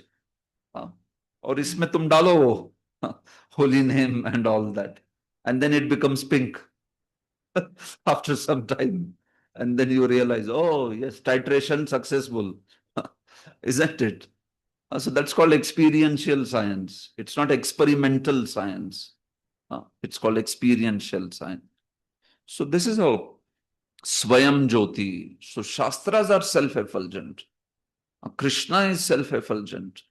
It doesn't need that he needs to be shown the light by something else. Vishwam yena samanvitam. By whom this entire universe is created, universe is maintained, brought forth. So that is actually Ishvara. So Prabhupada writes a long purport. Prabhupada likes these fundamental philosophical things. Wherever such things come, he writes long purports. Prabhupada, in his mood, he likes actually to explain fundamental philosophy. This is there in Gita, everywhere, wherever it comes, no? Like, even if this basic philosophy will come in 10th canto, there also he will explain.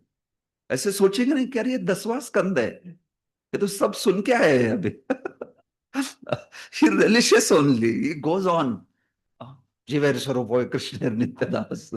Atma, Paramatma, Bhakti is the only process. So that's why also he made so many devotees, right? His books, they keep on repeating again and again and again and again and again those things. So that's why it had a very great preaching impact. The Supreme Personality of Godhead is described as being without beginning, Anadi. He is Purusha, means person. So Lord is particularly mentioned here as Anadi, beginningless, because he never undergoes any birth in the material world. But Jivatmas, they undergo birth in the material world. That's why they are not called Anadi. Then he speaks about we have personal this aspect of how he is spread everywhere. He is perceived everywhere. The sunlight is perceived everywhere, even within the room or in the sky. But the small light is experienced within a specific limit. Similarly, our consciousness is perceived within the limit of our body, but the super consciousness is perceived everywhere, right? How this whole universe is running, how all his energies, they are spread everywhere. Parah, Prakrite Parah, transcendental, beyond the creative energy. The Lord is the creator of creative energy. So all these truths are clear. I am just showing that different aspects he is mentioning. Swayam Jyoti, he is light himself. We have experience in the material world of one light being a reflection of another. Just as moonlight is a reflection of sunlight. But Lord is Swayam Jyoti, means he is actually the source of all the light. That is also one meaning. Because Brahma Jyoti emanates from him, which is the original light. Brahma Jyoti is the reflection of the body of the Supreme Lord. So Swayam Jyoti matlab jinke sharir se Brahma Jyoti nikalti hai. That is Swayam Jyoti. That is also one meaning like that. In the material world, that light is reflected by sun globe and sunlight is reflected by the moon globe. But Lord remains that original Swayam Jyoti. Golokeva nivasatya khilatma bhuto. This way. All right. I'll give a break just around 12:50. Saesha prakritim sukshmam daivim gunamayim vibhuh yadrichaivopagatam abhyapadyata leelaya. As his pastime, that Supreme Personality of Godhead, the greatest of the great, accepted the subtle material energy which is invested with three material modes of nature and which is related with Vishnu. Yeah. So now you see, he is explaining the material nature. Bhagwan ke baad mein material nature, Prakriti is being explained. Sa esha prakritim sukshmam. Sa abhyapadyata. He accepted. Whom did he accept? He accepted the material nature, Prakritim. That Prakriti is said to be Sukshma. It was in the subtle form within him. Material nature is said to be Daivi because it belongs to him. It is Gunamayi because Mother Nature, material nature has these three modes under her. She utilizes these forces. So, Lord accepted that material nature. And it is mentioned, why did he accept that material nature? Yadrichaya. Yadrichaya. You know that word Yadrichaya? It comes many places in Shastra. What does Yadrichaya mean? By his own will. Yadrichaya means by his own will or causeless. That is called Yadrichaya. Without any reason. Just causeless. You cannot explain only the reason. That is Yadrichaya. Jaise taise. Whatever. So you see, for Lord accepting the material nature, it is used as Leelaya, Yadrichaya. Jivatma ke liye aisi baat hoti hai kya kabhi? Shastra does speak like this. Yaya sammohita jiva atmanam trigunatmakam Leelaya. Ya Yadrichaya. Never it will speak. In fact, what word is used? Karmana daiva netrena jantu dehopapattaya. Karmana. Karma ke karan. Karma ke dwara. But Lord, Yadrichaya. Leelaya. And still these Mayavadis say that Ishvara is also under material nature. That is their foolishness. Because you see what sort of words are there. Yadrichaya, Leelaya. Yadrichaya eva upagatam. So he accepted this material nature. So which form of Lord this is being spoken about? Who accepts material nature? Mahavishnu. Mahavishnu. This is being spoken about Mahavishnu. See, when Prakritik Pralay is there, when everything is inside Mahavishnu, at that point of time, everything is inside him. And he is lying on causal ocean. So material nature is inside him, jivas are inside him, karma is inside him, swabhav is inside him, kala is inside him, sab kuch andar hai. And then he desires that, okay, let there be creation. So that aspect of his desire, it's said to be Yadrichaya. It is by his own sweet will. It's not that he's forced. So then he manifests that material nature outside, which was inside.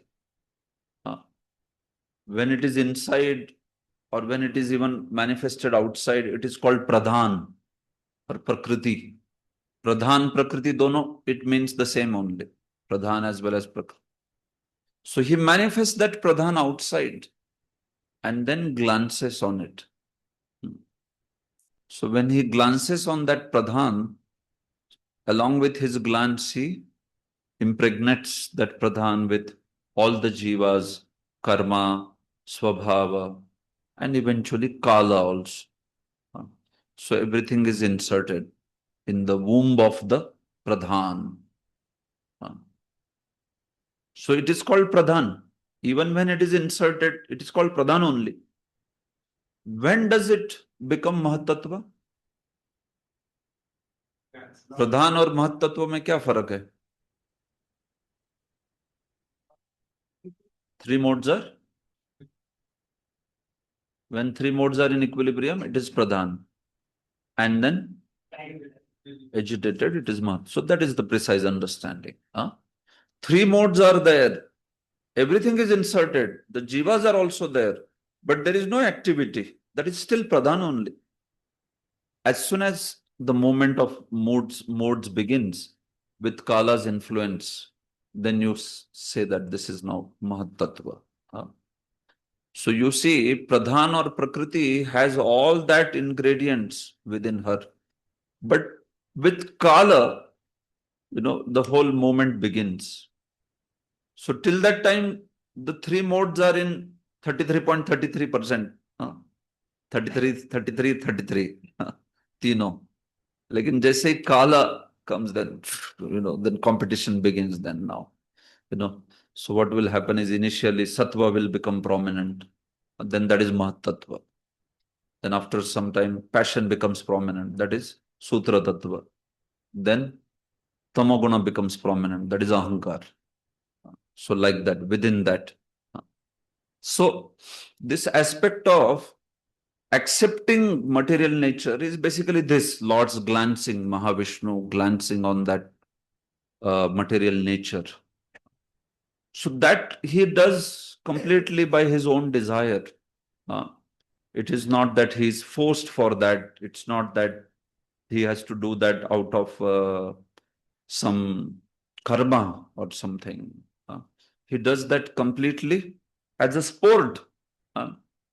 Lokavattu lila kaivalyam, Vedanta Sutra also says. Just he does it as a sport. Of course, we know that he has a purpose where he is creating for jivas the opportunity to enjoy and all that. So those aspects are there. He's also, in fact, within his creation also, Srila Jiva Goswami mentions that within Lord's creation, he remains very udasin towards jivatmas. Udasina vadasinam asaktam teshu karmasu. So when Krishna creates also, he is quite udasin actually, indifferent towards material world. That's a feature of Paramatma. He is like that only. He is very udasin. But within that udasinta also there is certain mercy. That aspect is there of mercy. That okay, उन्होंने पहले decision ले लिया कि I will travel with every jiva, और उसके बाद उदासीन हो गए. So that is showing some compassion already, no? Right? Like somebody decides to give 1 million rupees to this person, 1 million rupees to this person, 1 million to this. And while doing that, he is very udasin. But act itself is of great compassion, isn't? Because he is giving 1 million rupees. So that's how Supreme Lord also, although he creates material world, he remains very detached from material world. He is not like so much thinking about इसका कब उद्धार होगा, उसका कब उद्धार होगा, इसका कब होगा. He just remains detached. Abhichakashiti. He just watches the living entities. Let them go on. That's Paramatma. He yes, he is indifferent towards the jivas, although he has made this whole system by which certainly jivatma, they are getting delivered this way. But this is not Bhagavan feature. He becomes very active and he is very interested also. He is interested in a devotee's life. What is happening? Let me see now how he responds. I am going to send this misery in his life. Let me see how he will respond. I am going to send this happiness in his life. Let me see how he responds. Happiness सुख से बहक रहा है क्या और दुख से हतोत्साहित हो रहा है. So Paramatma, so actually Bhagavan remains conscious of these things. As far as the material world's living entity is there, Paramatma does not invest so much emotion in them. Like that. Jiva Goswami explains this in Paramatma Sandarbha. Paramatma is a neutral observer, like that. He remains udasin towards them. So, this is how he's accepting that material nature. So, that is to award the living entities some opportunity to do sense enjoyment, try sense enjoyment. Also, he does this creation so that, the devotees, they get the body by which they can perfect their life. The devotees in the material world. So he's conscious about them. Bhagavan is conscious about them. The devotees in the material world.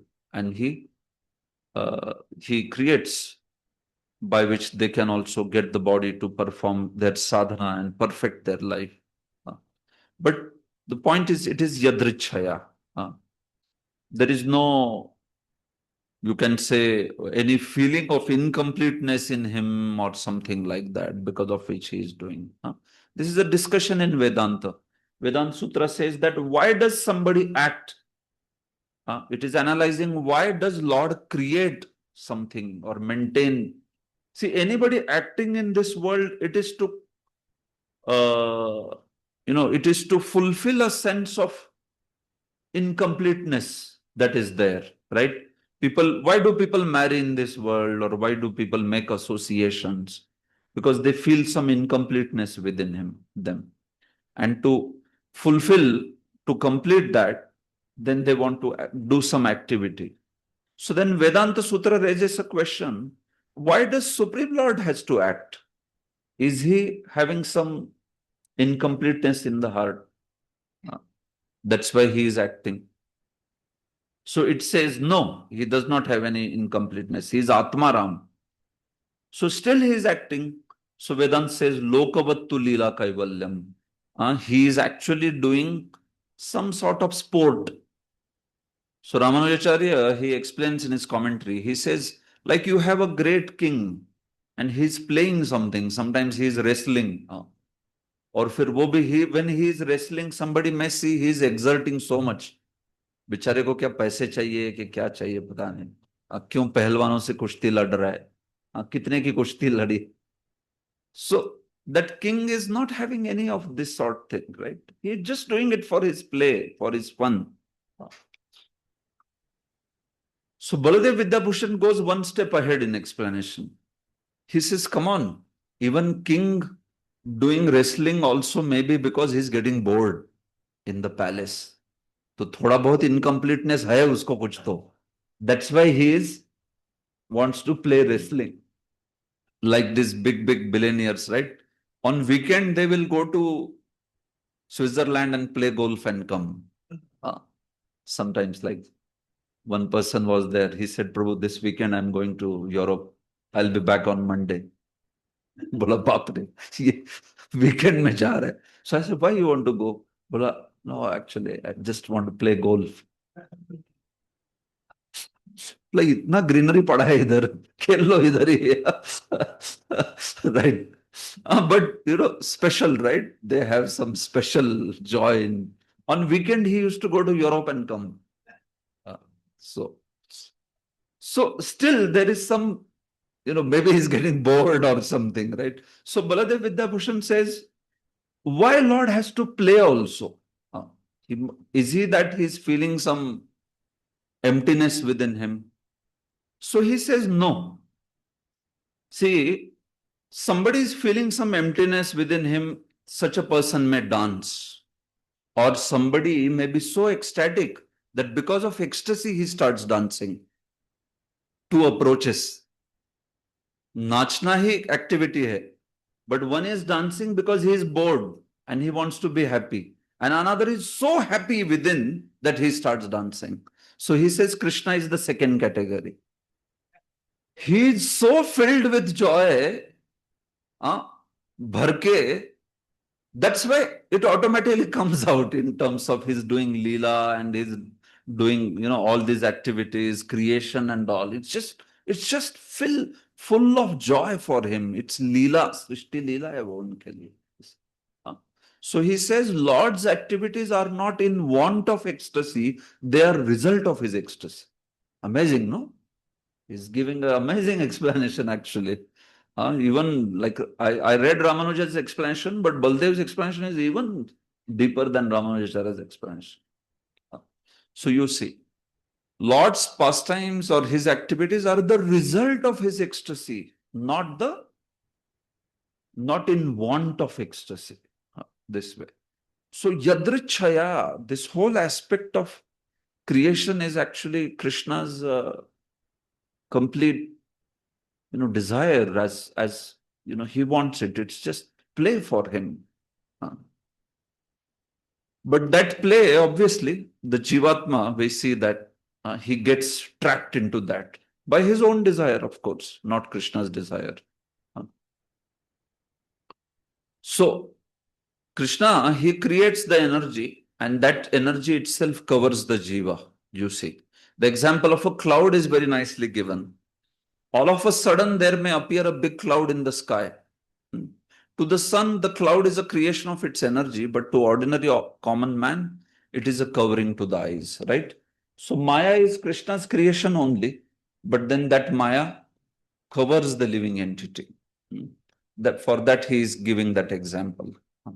Because next verse will describe about how Jiva suffers because of this Maya. This way. So you see, this entire section is quite similar to Vyasdev's Samadhi.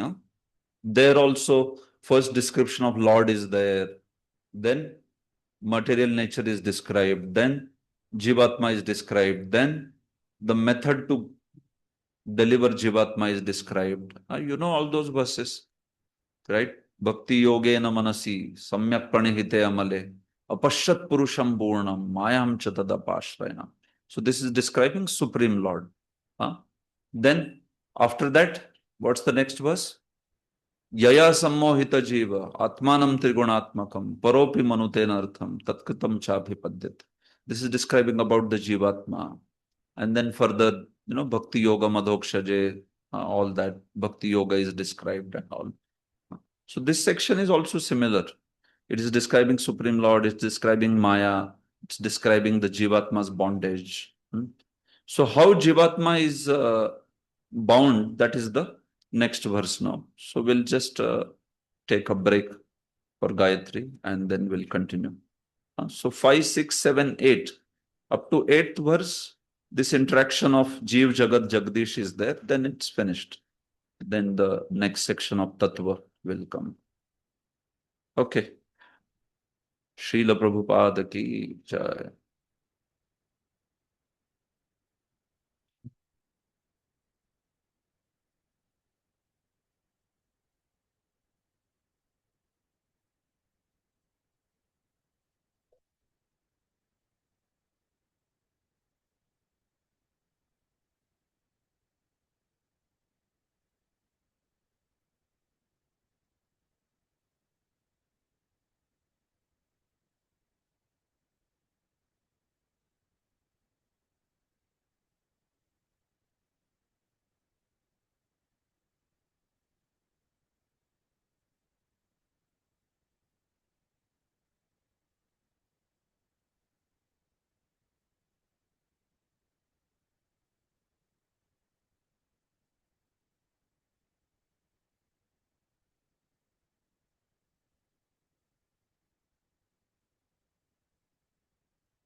Text 5. Gunair vichitra srijatim sarupa prakritim praja vilokya momohe sadhya saiha jnana guhaya. Yes.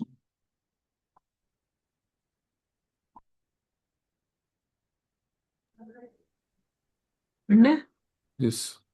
Divided into varieties by her threefold modes, material nature creates the forms of the living entities, and the living entities, seeing this, are illusioned by the knowledge covering future of the illusory energy. Yes. So, the Maya's function and the bewilderment caused by Maya is being spoken now. How Jivatma gets bewildered. Yaya sammohitam jiva. Similar to that verse. So, Maya, she creates various forms. Vichitra sarupa praja srijatim. Maya creates praja, meaning it creates many, many bodily forms. She creates many bodily forms which are said to be vichitra, which are very variegatedness. Like what sort of forms she creates? 84 lakh species of life. Very true. And those, we see all different kinds of bodies she creates. And by her three modes of material nature. Some forms are sattvic like devatas, some forms are rajasic like human beings, some are tamasic like the rakshasas or yakshas or like that. So we see that by her gunas, she creates so many forms. Sarupa, it is said that these forms are like similar to each other. That is Sarupa. Some forms of human beings, they are similar to each other, but still there is a huge variety within that, right? Similarly, there are forms of devatas. So in this way, she creates so many forms. And seeing these forms, vilokya, what happens? The one Purusha who gets bewildered by seeing these forms. Mumuhe, matlab mohit ho gaye, mohit ho jate. Why does he get bewildered? Jnana guhaya. That is because of he is covered by the potency of Maya. Which Shakti is that? Avaranatmika Shakti, yes. And this producing lot of forms, many forms it produces and gives suffering to the jiva. That is Prakshepatmika Shakti. Avaranatmika is that which bewilders the jiva. So actually Maya, it has two functions, Vidya and Avidya. You are aware of this. Maya के पास दो वृत्तियां है, functions है. So you could consider this as Maya's two forms. One is Avidya, another is Vidya. So by Avidya feature, she bewilders the conditioned living entities. And by Vidya feature, she liberates the conditioned living entities. So liberation is under also Maya only. Liberation is also under Maya. Entanglement is also under Maya. दोनों भी माया के पास ही है department. तो जब ज्ञानी लोग मुक्ति चाहते हैं तो they are under whose grip? Maya's grip only, actually. They still remain under Maya's grip. But now they are under Maya's Vidya potency. हाँ. तो दो बहनों में एक अविद्या वाली है, एक विद्या है. तो कुछ लोगों को छोटी बहन अच्छी लगती है, कुछ लोगों को बड़ी बहन अच्छी लगती है, लेकिन दोनों के दोनों विद्या के ही फॉर्म्स, माया के ही फॉर्म्स है. So this concept is explained in 11th canto. So you see, Maya Devi can bind one and Maya Devi can also release one. Bandha moksha kari. Maya is called as bandha moksha kari. Meaning she can cause bandhan, she can cause moksha also. So what happens when these Mayavadi, or not Mayavadis, Brahmavadis and all, they cultivate jnana, no? They cultivate Atma Tattva. So then Maya, she removes that avidya potency and puts them under Vidya potency. And then by that they can achieve the Brahman. But devotees, they are neither under Vidya, they are nor under Avidya. They are under which potency? Atma Maya, yeah, more specifically. Chit Shakti, exactly. They are under Chit Shakti. So Chit Shakti only can take you to Supreme Lord's knowledge and then further to the Lord's abode. Vidya potency cannot take you to Lord's abode. Remember this. तो इसीलिए सिर्फ भक्त है और पढ़ते बैठ गया, you are not body, you are spirit soul जिंदगी भर. He is only meditating like this, that I am spirit soul, I am spirit soul, I am spirit soul. Is that a bhakta or jnani? It is actually jnani. It is not a devotee. If one is only thinking like this, that I'm not body, I'm spirit soul, I'm not body, I'm spirit soul, I'm not body, I'm spirit soul. That Prabhupada gives that knowledge, but that is very basic. That is ABCD. Of course, to realize ABCD also is very tough in Kali Yuga. But point is, that sort of meditation is exactly of a jnani. Soham, soham, soham, वो बोलता रहता है. Aham brahmasmi, aham brahmasmi, aham brahmasmi. I am Brahman, I am spirit soul, I am Brahman, like that. How does a devotee, what is his meditation? Dasosmi, Dasa bhuto hare reva. I am not body, I am Krishna Das. I am not body, I am servant of Krishna. I am servant of Krishna. This is how a devotee meditates.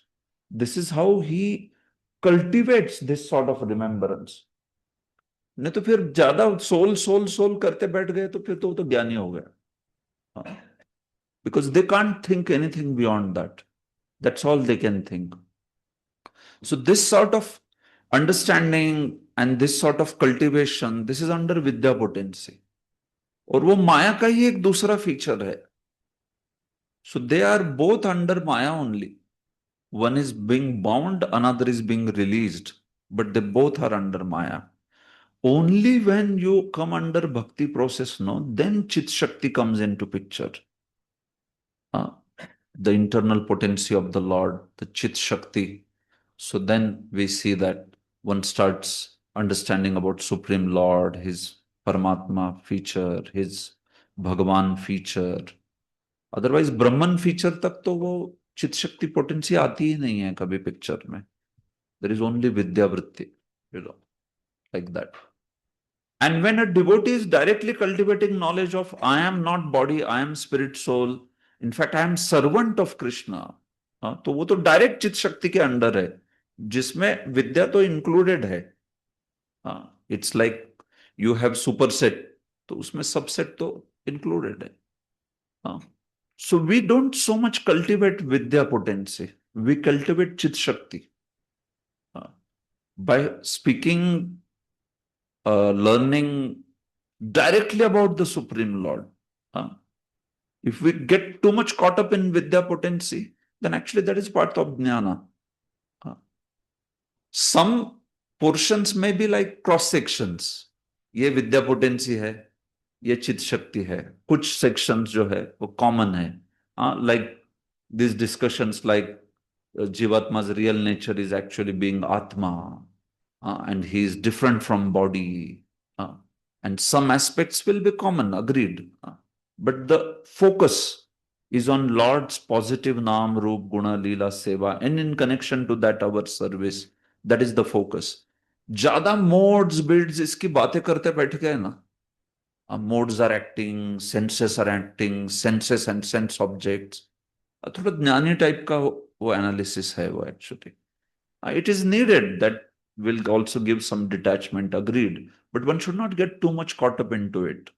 When you explain Bhagavatam, and if you are drawing such lessons only always, senses, sense objects, and they're interacting, indriyartheshu vartante, like that. So you are missing the point of Ashraya Tattva there. Ashraya Tattva means actually you have to bring out the point of bhakti and the glory of bhakti, glory of Supreme Lord, these aspects. So in Bhagavatam, even such sections come, no, they are primarily for the purpose of showing Krishna's glory. That you see, such is the creator. He's doing such complex creation just by mere will, yadrichaya, was in that particular way. So, jnana guhaya here, because of that bewildering potency of Maya, one particular Purusha, he gets bewildered. Which Purusha is that? That is the Jiva, living entity. And this Jnana Guhaya, this is the bewildering function of Maya. So it will refer to which potency? Avidya potency, exactly. It will refer to Avidya potency. So Vishwan Chakravarti explains in this manner in his commentary, like that. So the path of bhakti is the path of Chit Shakti. It's the path of a grace of that internal potency, by which only one will be able to go to the Supreme Lord.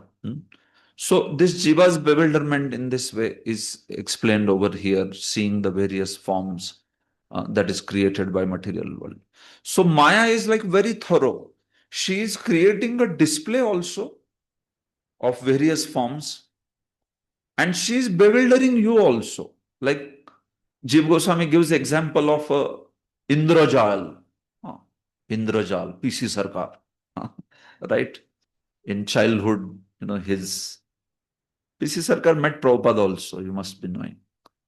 He came in Vrindavan once and he wanted to show his magic show he wanted to do. तो कुछ devotee बोल रहे थे, hey, magic, what we have got to do with magic? We don't have anything to do. And some were saying, no, everything can be Krishna conscious. Magic can also be Krishna conscious. Magic देखना था उनको. So they said, let's go to Prabhupada.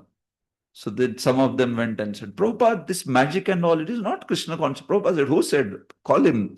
We can have a show. Like that. And then in Prabhupada's quarter, PC Sarkar Jr. was called. This PC Sarkar Jr. had done a lot of magic. उसने ताजमहल गायब कर दिया था. Yes, yeah. And in London, he drove through London streets by blindfolding himself, and on cycle, he was all London he roamed on cycle. Blindfolding, completely. Like, ऐसा नहीं कुछ नीचे से दिख रहा था. Complete blindfolding, like whole face only, with opaque cloth. And he nicely traveled, and all Britishers were like, "Kya what is this?" So anyway, he came to meet Prabhupada. He liked Prabhupada. Prabhupada was a Bengali, and Sarkarji also is Bangla. So he came and he then did very nice tricks, and he was doing a lot of tricks. And then that famous Prabhupada asked him that, "Can you make birth, old age, disease, and death disappear?" So he said, "That I can't do." So Prabhupada said, "But I can do." So then he said, "Who is greater magician?" Prabhupada said. He said, "Prabhupada, you are the greatest magician." Like that. There is nobody greater than you. I can make other things disappear, not these things. Taj Mahal वगैरह disappear. So you see, Jiva Goswami says, just as when a magician, what he does is first he puts you under illusion, spell डाल देता है आप पे वो नजर कैद, and then he creates the whole panorama of scenes, like some boys being cut into halves, then some fire is coming and it's burning a person to ashes. You are seeing, he's doing like that. So what he has done is first he has put a spell on you, and then he has created all this illusory perception. Similarly, Maya first puts a spell on you, avidya vritti. पहले भुला देती है. And then she creates all this and shows, then says to you, just see now. So that is avaranatmika, which puts one on the spell. उसको ही जीव माया बोलते हैं. Technical term is Jiva Maya. And what is produced in front of us, that forms of this world, that is called Guna Maya, or that is called Prakshepatmika. That is actually precisely the understanding of Avaranatmika and Prakshepatmika.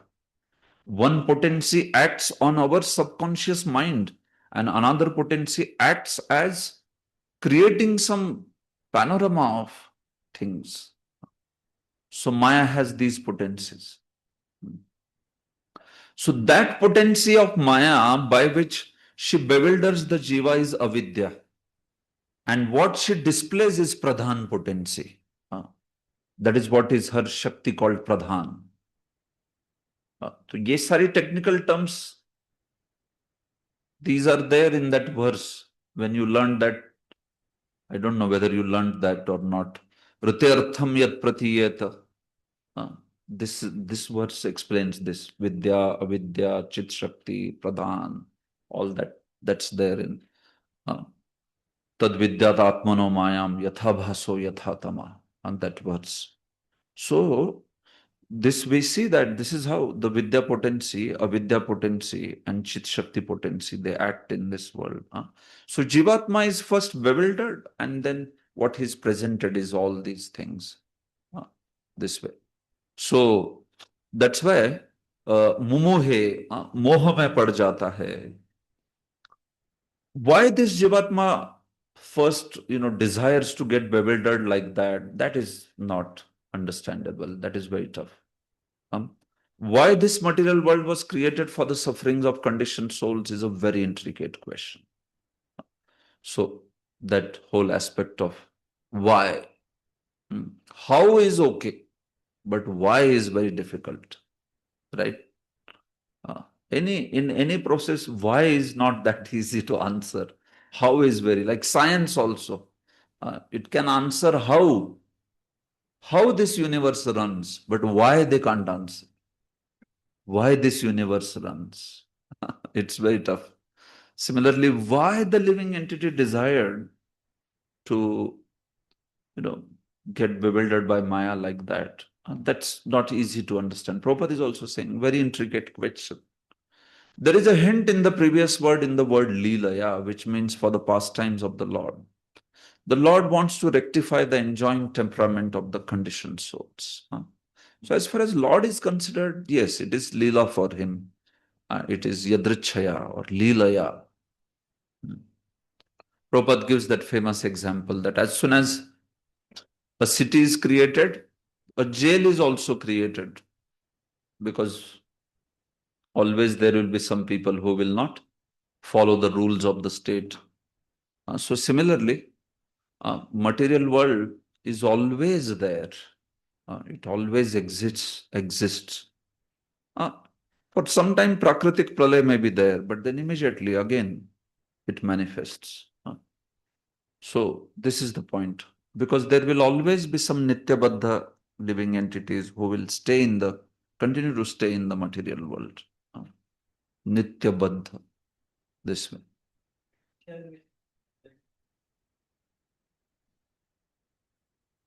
Yeah, Ichha Dvesha is there. It's just that how can that Dvesha arise? The question goes one step back, right? Why does that sort of Ichha arise? That's the thing.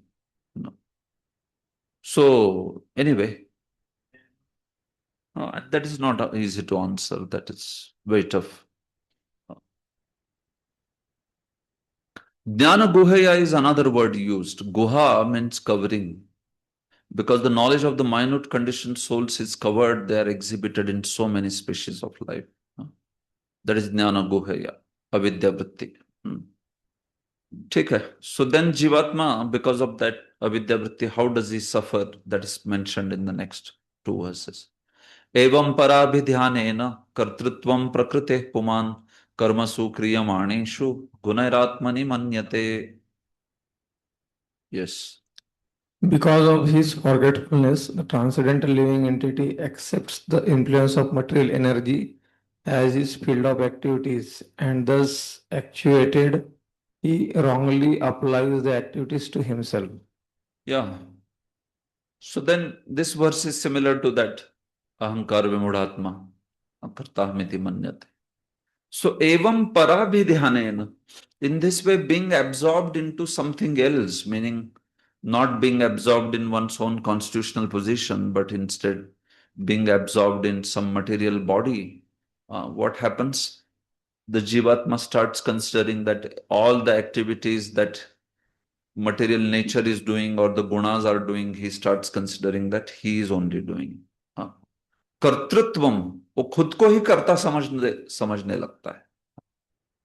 जैसे ये शरीर है तो शरीर कुछ कर रहा है, so because the living entity identifies with that, so he thinks that I am only doing. If mind is proposing something, I want this. Actually, it is mind proposing, but Jivatma thinks that actually I want it. It's actually mind wants it because of his identification with that body and the subtle body. So कर्तृत्वम आ जाता है जीवा में. He considers himself to be the doer. He wants to enjoy.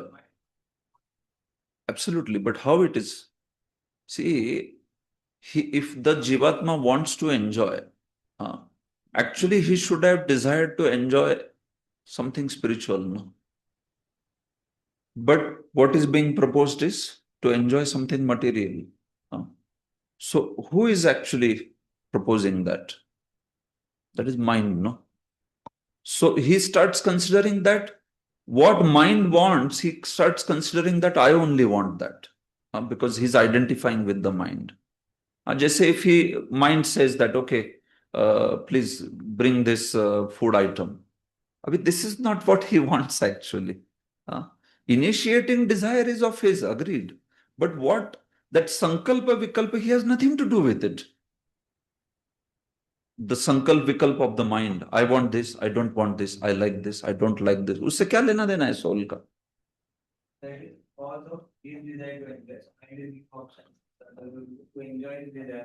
Correct. But that's what, no. My point is, if the mind would have given the choices, he should have given the choices like, this holy name or that Katha of the Lord, why it is not giving that kind of choices? This is not the point. See, this is where the philosophy is being missed. It is not that he does not want to enjoy something material, something which is spiritual. It's not like that. See, the point is his desire is to enjoy only. But what has happened, because he's covered by that apparatus, so what he can perceive now is that, okay, this is something which is enjoyable, that is something which is not enjoyable, like that. So the original desire, like the original light of this tube, if you cover it with some blue paper, it is going to appear as blue, but it is not actually. So similarly, that original desire of Jivatma, which is there to enjoy, it is actually not that contaminated desire. But because this whole covering is there, it is being reflected in that manner. He's consulting people like mind and all for that. He should not be consulting actually. People like mind and whatever, ahankar, intelligence and all that. But he is consulting all that. That is because of being conditioned in that particular way. So actually this proposal mind starts giving to him. Soul, you can see soul's condition is like this, that because of soul, mind is active, but it's not that everything that the mind is showing is caused by soul's desire. No, it is also prior impression. It was also like mind is set up in such a way that it starts showing the variety of the material nature. So root तो ये है कि certainly because soul is there, that's why mind is functional. But point is that after making that mind functional by the soul being there, a great varieties are provided by the mind actually. तो वो programmed है वैसा, it gives. Otherwise soul में desire something, इतनी variety क्यों दे रहा है वो? So you understand, it's designed to act in a certain way. So that apparatus acts like that. That is the point. Prabhupada says the forgetful living entity can be compared to a man who is under the influence of disease and has become mad, or a man haunted by ghosts. है कि नहीं? तो जैसे कोई ghost के control में है, so he doesn't understand. His desire may be there that, okay, I want to eat something. The person may have some sensation of eating.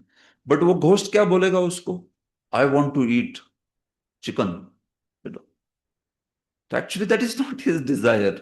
His desire only is to eat something, fulfill his hunger. But वो कोई और dictate कर रहा है वो desire. Who is that who is dictating? That's the ghost. Like that. Right? Many times these people who are influenced by ghost, you see, or they start doing some weird things. जिंदगी भर उसने कुछ, he might have never touched a non-veg. और वो एकदम ऐसा मुर्गी लेके बैठ जाएगा. Like a Adivasi person. So deadly it is. Or they will climb on some, huge 100 feet distance. It is climbing like that and sitting there on top. And you wonder how this is happening. So you can see this is how that mind also causes for the living entity. He may desire something, but wo mind takes it to different level only. So that's why it is being compared to man haunted by ghost or like that. Exception, sankalpa, vikalpa and all that. And then that causes so much suffering. Tadasya samsritir bandha paratantriyam cha tatkritam bhavatya karturishasya sakshano nirvritatmanah. Material consciousness is the cause of one's conditional life, in which conditions are enforced upon the living entity by the material energy. Although the spirit soul does not do anything and is transcendental to such activities, he is thus affected by conditional life. Yeah, so and then because of that, it causes samsriti bandha, it causes the bondage of a repeated cycle of birth and death. Paratantriyam, he becomes completely dependent on Maya. That jiva who is not supposed to be paratantra, meaning especially under the influence of Maya. He's supposed to be under influence of spiritual energy, but he comes under influence of Maya. And suffers all this suffering. Bhavati akartuhu ishasya sakshino nirvitratmana. So one who is not supposed to act anything materially, that becomes bound by bondage. One who is Isha, which means one which is transcendental living entity, becomes Paratantriya, becomes subservient to Maya. One who is Nirvritatmana, filled with joy, Sakshi, one who is only supposed to be witness. He has nothing to do with that material body, but still one becomes bound by it, by accepting that whole apparatus as non-different from his own existence. Mayavadi philosopher who does not differentiate between supreme spirit and individual spirit says that conditional existence of living entities is Leela or pastime. कहाँ पे pastime use word किया है शास्त्र ने किया है? When we were talking about ज्ञान बुहया लीले, उसका ज्ञान आवृत हो जाता है. But he is saying लीलया, मायावादी. You see? So they are like that. They have already decided what meaning they want to bring out. Shastra kuch bhi bolne do. They have already decided what. Like one person prepared an essay, a boy prepared an essay on aeroplane. No, he prepared an essay on cow, sorry. So that's what he prepared the essay. But in exam, the essay's topic was aeroplane. So he began his essay. Once there was an aeroplane flying in the great heights, and a man saw below and he saw a cow, and then wrote the whole cow essay. So you can see. So they are like that. They have already decided, kya isme explain karna? So somewhere they see some word is there. Take it.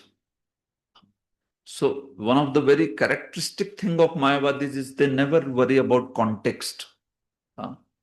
They only worry about text.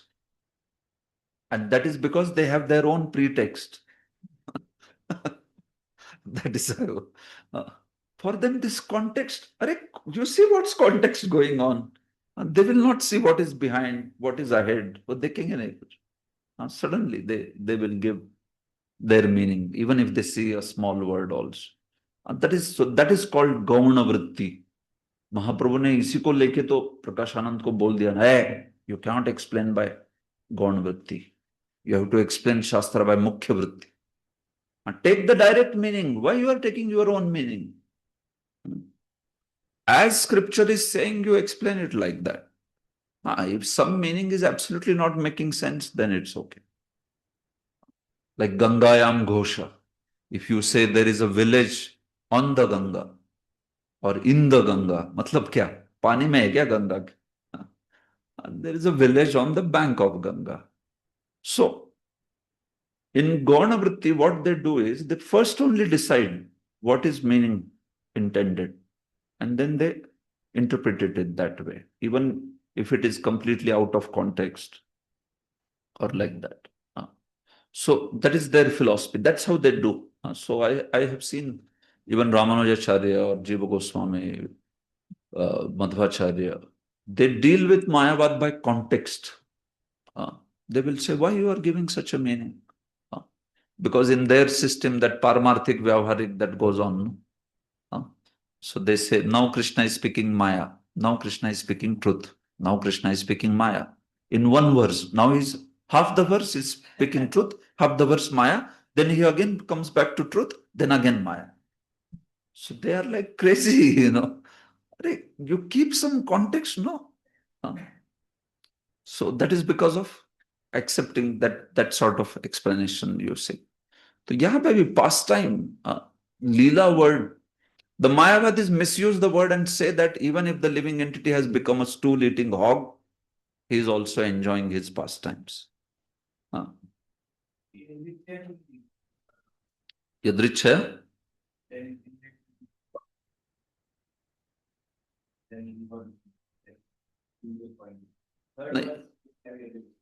Correct, correct. But that Yadrichaya, I was speaking about Supreme Lord, no? You saw, no? नहीं, ऐसा नहीं होता ना. And that words, it has only for that text. It's not for those rules. Rules are there, textual interpretation. So then, this famous verse, which is also in Gita similar, right? Karya karana kartritve karanam prakritim viduh bhoktrutve sukha dukkhanam purusham prakrite param. The cause of the conditioned soul's material body and the senses presiding deities, leading God, is the material nature. This is understood by learned men. The feeling of the happiness and distress of the soul, who is transcendental by nature, are caused by the spirit soul himself. Yeah, so you know this, even in Gita, this verse is there, right? 13th chapter. So, karya karan kartritve karanam prakritim vidu. As far as the aspect of karya karan kartrutva is, prakriti is considered to be the cause. What does karya karan kartrutva mean? Karya means effect. It is our body. Karana is the senses. Karan ya karan senses ke liye use hota. So as far as our body is concerned, senses are concerned, or the devatas which are controlling our body, kartutva. So who is considered to be the cause? Who gives the body? Body is given by whom? Demigods don't give the body, they control the body. Material nature, yeah. So that's why you see, karanam prakritim vidu. Who is considered? Karan, दो बार कारण आ रहा है, इसलिए confuse मत होइए. क्या बोला जा रहा है? देखिए, शरीर, इंद्रियां एवं जो देवता है, उनका कारण कौन बोला गया है? दैट इज प्रकृति. That is material nature. Material nature is the cause of we getting certain body and certain kind of senses, and certain particular devata are more prominent in our system. जैसे कोई जिसका mind, somebody's mind is not working properly. So who is in prominence? Chandra. Soma is in prominence. Somebody's health is not very good, no digestive fire. Sun's influence. So this whole sort of influence, or our body, our senses, this is caused by whom? It is actually caused by material nature. No doubt with our desire only. But basically getting this body is the attribution of the cause. Cause is given to material nature. This body, we will say that, is caused by material nature. But happiness and distress is caused by whom? Then somebody can say no, because material nature gave the body, so material nature is only causing the happiness and distress. No. Who is considered to be cause of living entities' happiness and distress? Who is the cause? He himself is the cause. Purusha sarva dukkhanam bhoktrutve hetu ruchyate. Krishna also says no in Bhagavad Gita. तो सुख दुख का कारण प्रकृति नहीं है. हाँ, आपको जो शरीर मिला है वगैरह वगैरह, that is arranged by the prakriti. See, in the ultimate sense, the jivatma is the cause, no doubt. Why? Because he is desiring, and because of that only he is getting everything. But still, causation is spoken in different ways. If you are asking, what is the cause of getting this body? Who gave this body? Then you will say material nature gave this body. Then one will say that, but who caused to get such a body? Such a body, because that body may cause a lot of happiness, distress. So, is material nature cause of happiness, distress? Or no? Who is the cause? Are bolo? Bolo na fir. Jivatma, yeah, the living entity is the cause of happiness and distress. And this whole arrangement is under Supreme Lord. So all three of them are causes. But you have to see which cause is attributed to whom? Material, see, the living entity cannot give the body to himself, no? वो उसकी capacity है क्या? Can he control that department? That, okay, this is how I get my body, this sort of mind, this sort of healthy body. No, that is given by material nature. You have done your karma, and based on that karma, material nature gives the body. This way. She also does it under Supreme Lord. But point is, she is considered to be the Karan. See, प्रकृति को कारण कहा है और पुरुष को कारण कहा है. पुरुष को सुख दुख का कारण कहा है, प्रकृति को देह कैसे प्राप्त होता है उसका कारण कहा है. You see, the cause of conditioned soul's material body and senses, the demigods, is the material nature. She is considered to be the cause. But the feelings of happiness and distress and all, they are caused by spirit soul only. Because that is something which shows the choice. So that choice aspect is of Jiva only. It's not that material nature is forcing on him some misery. No. This way. The living entity is the cause of his own suffering, but he can also be the cause of his eternal happiness. So, yes, he can be cause of happiness or distress depending on what he is desiring.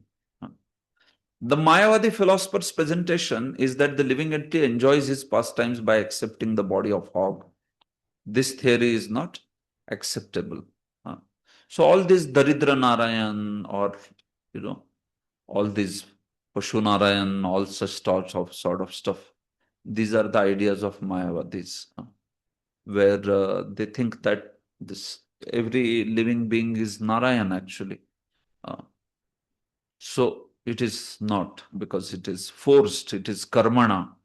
And Shastra itself says, Shastra itself distinguishes very clearly. Wherever it talks about Ishvara, it says Yadruchaya, it says Svechaya, Atma Mayaya. And wherever it is Jivatma, it says Karmana, Daivanetrena, Daivena, Karmana. Like that it speaks. So that distinction can be made very clearly. How that distinction is not understood by Mayavadi is surprising, because it is very clear distinction. These two. So that's it. After this, Devahuti would ask for all these tattvas explanations. So we will just see this verse and pause.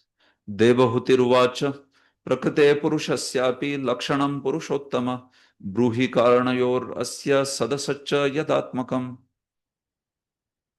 Devahuti said, O Supreme Personality of Godhead, kindly explain the characteristics of the Supreme Person and his energies, for both of these are the causes of this manifest and unmanifest creation. Yeah, so she asks, please tell us about Prakriti's Lakshan, characteristics of Prakriti, the characteristics of Jiva, and the characteristics of products of Prakriti, all that she wants to know.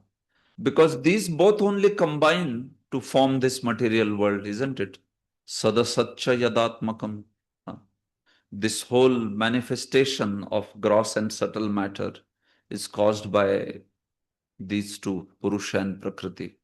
So she wants to know all those ingredients and understand. That's all. That's the question. So now she will, her questions will be answered by Kapila.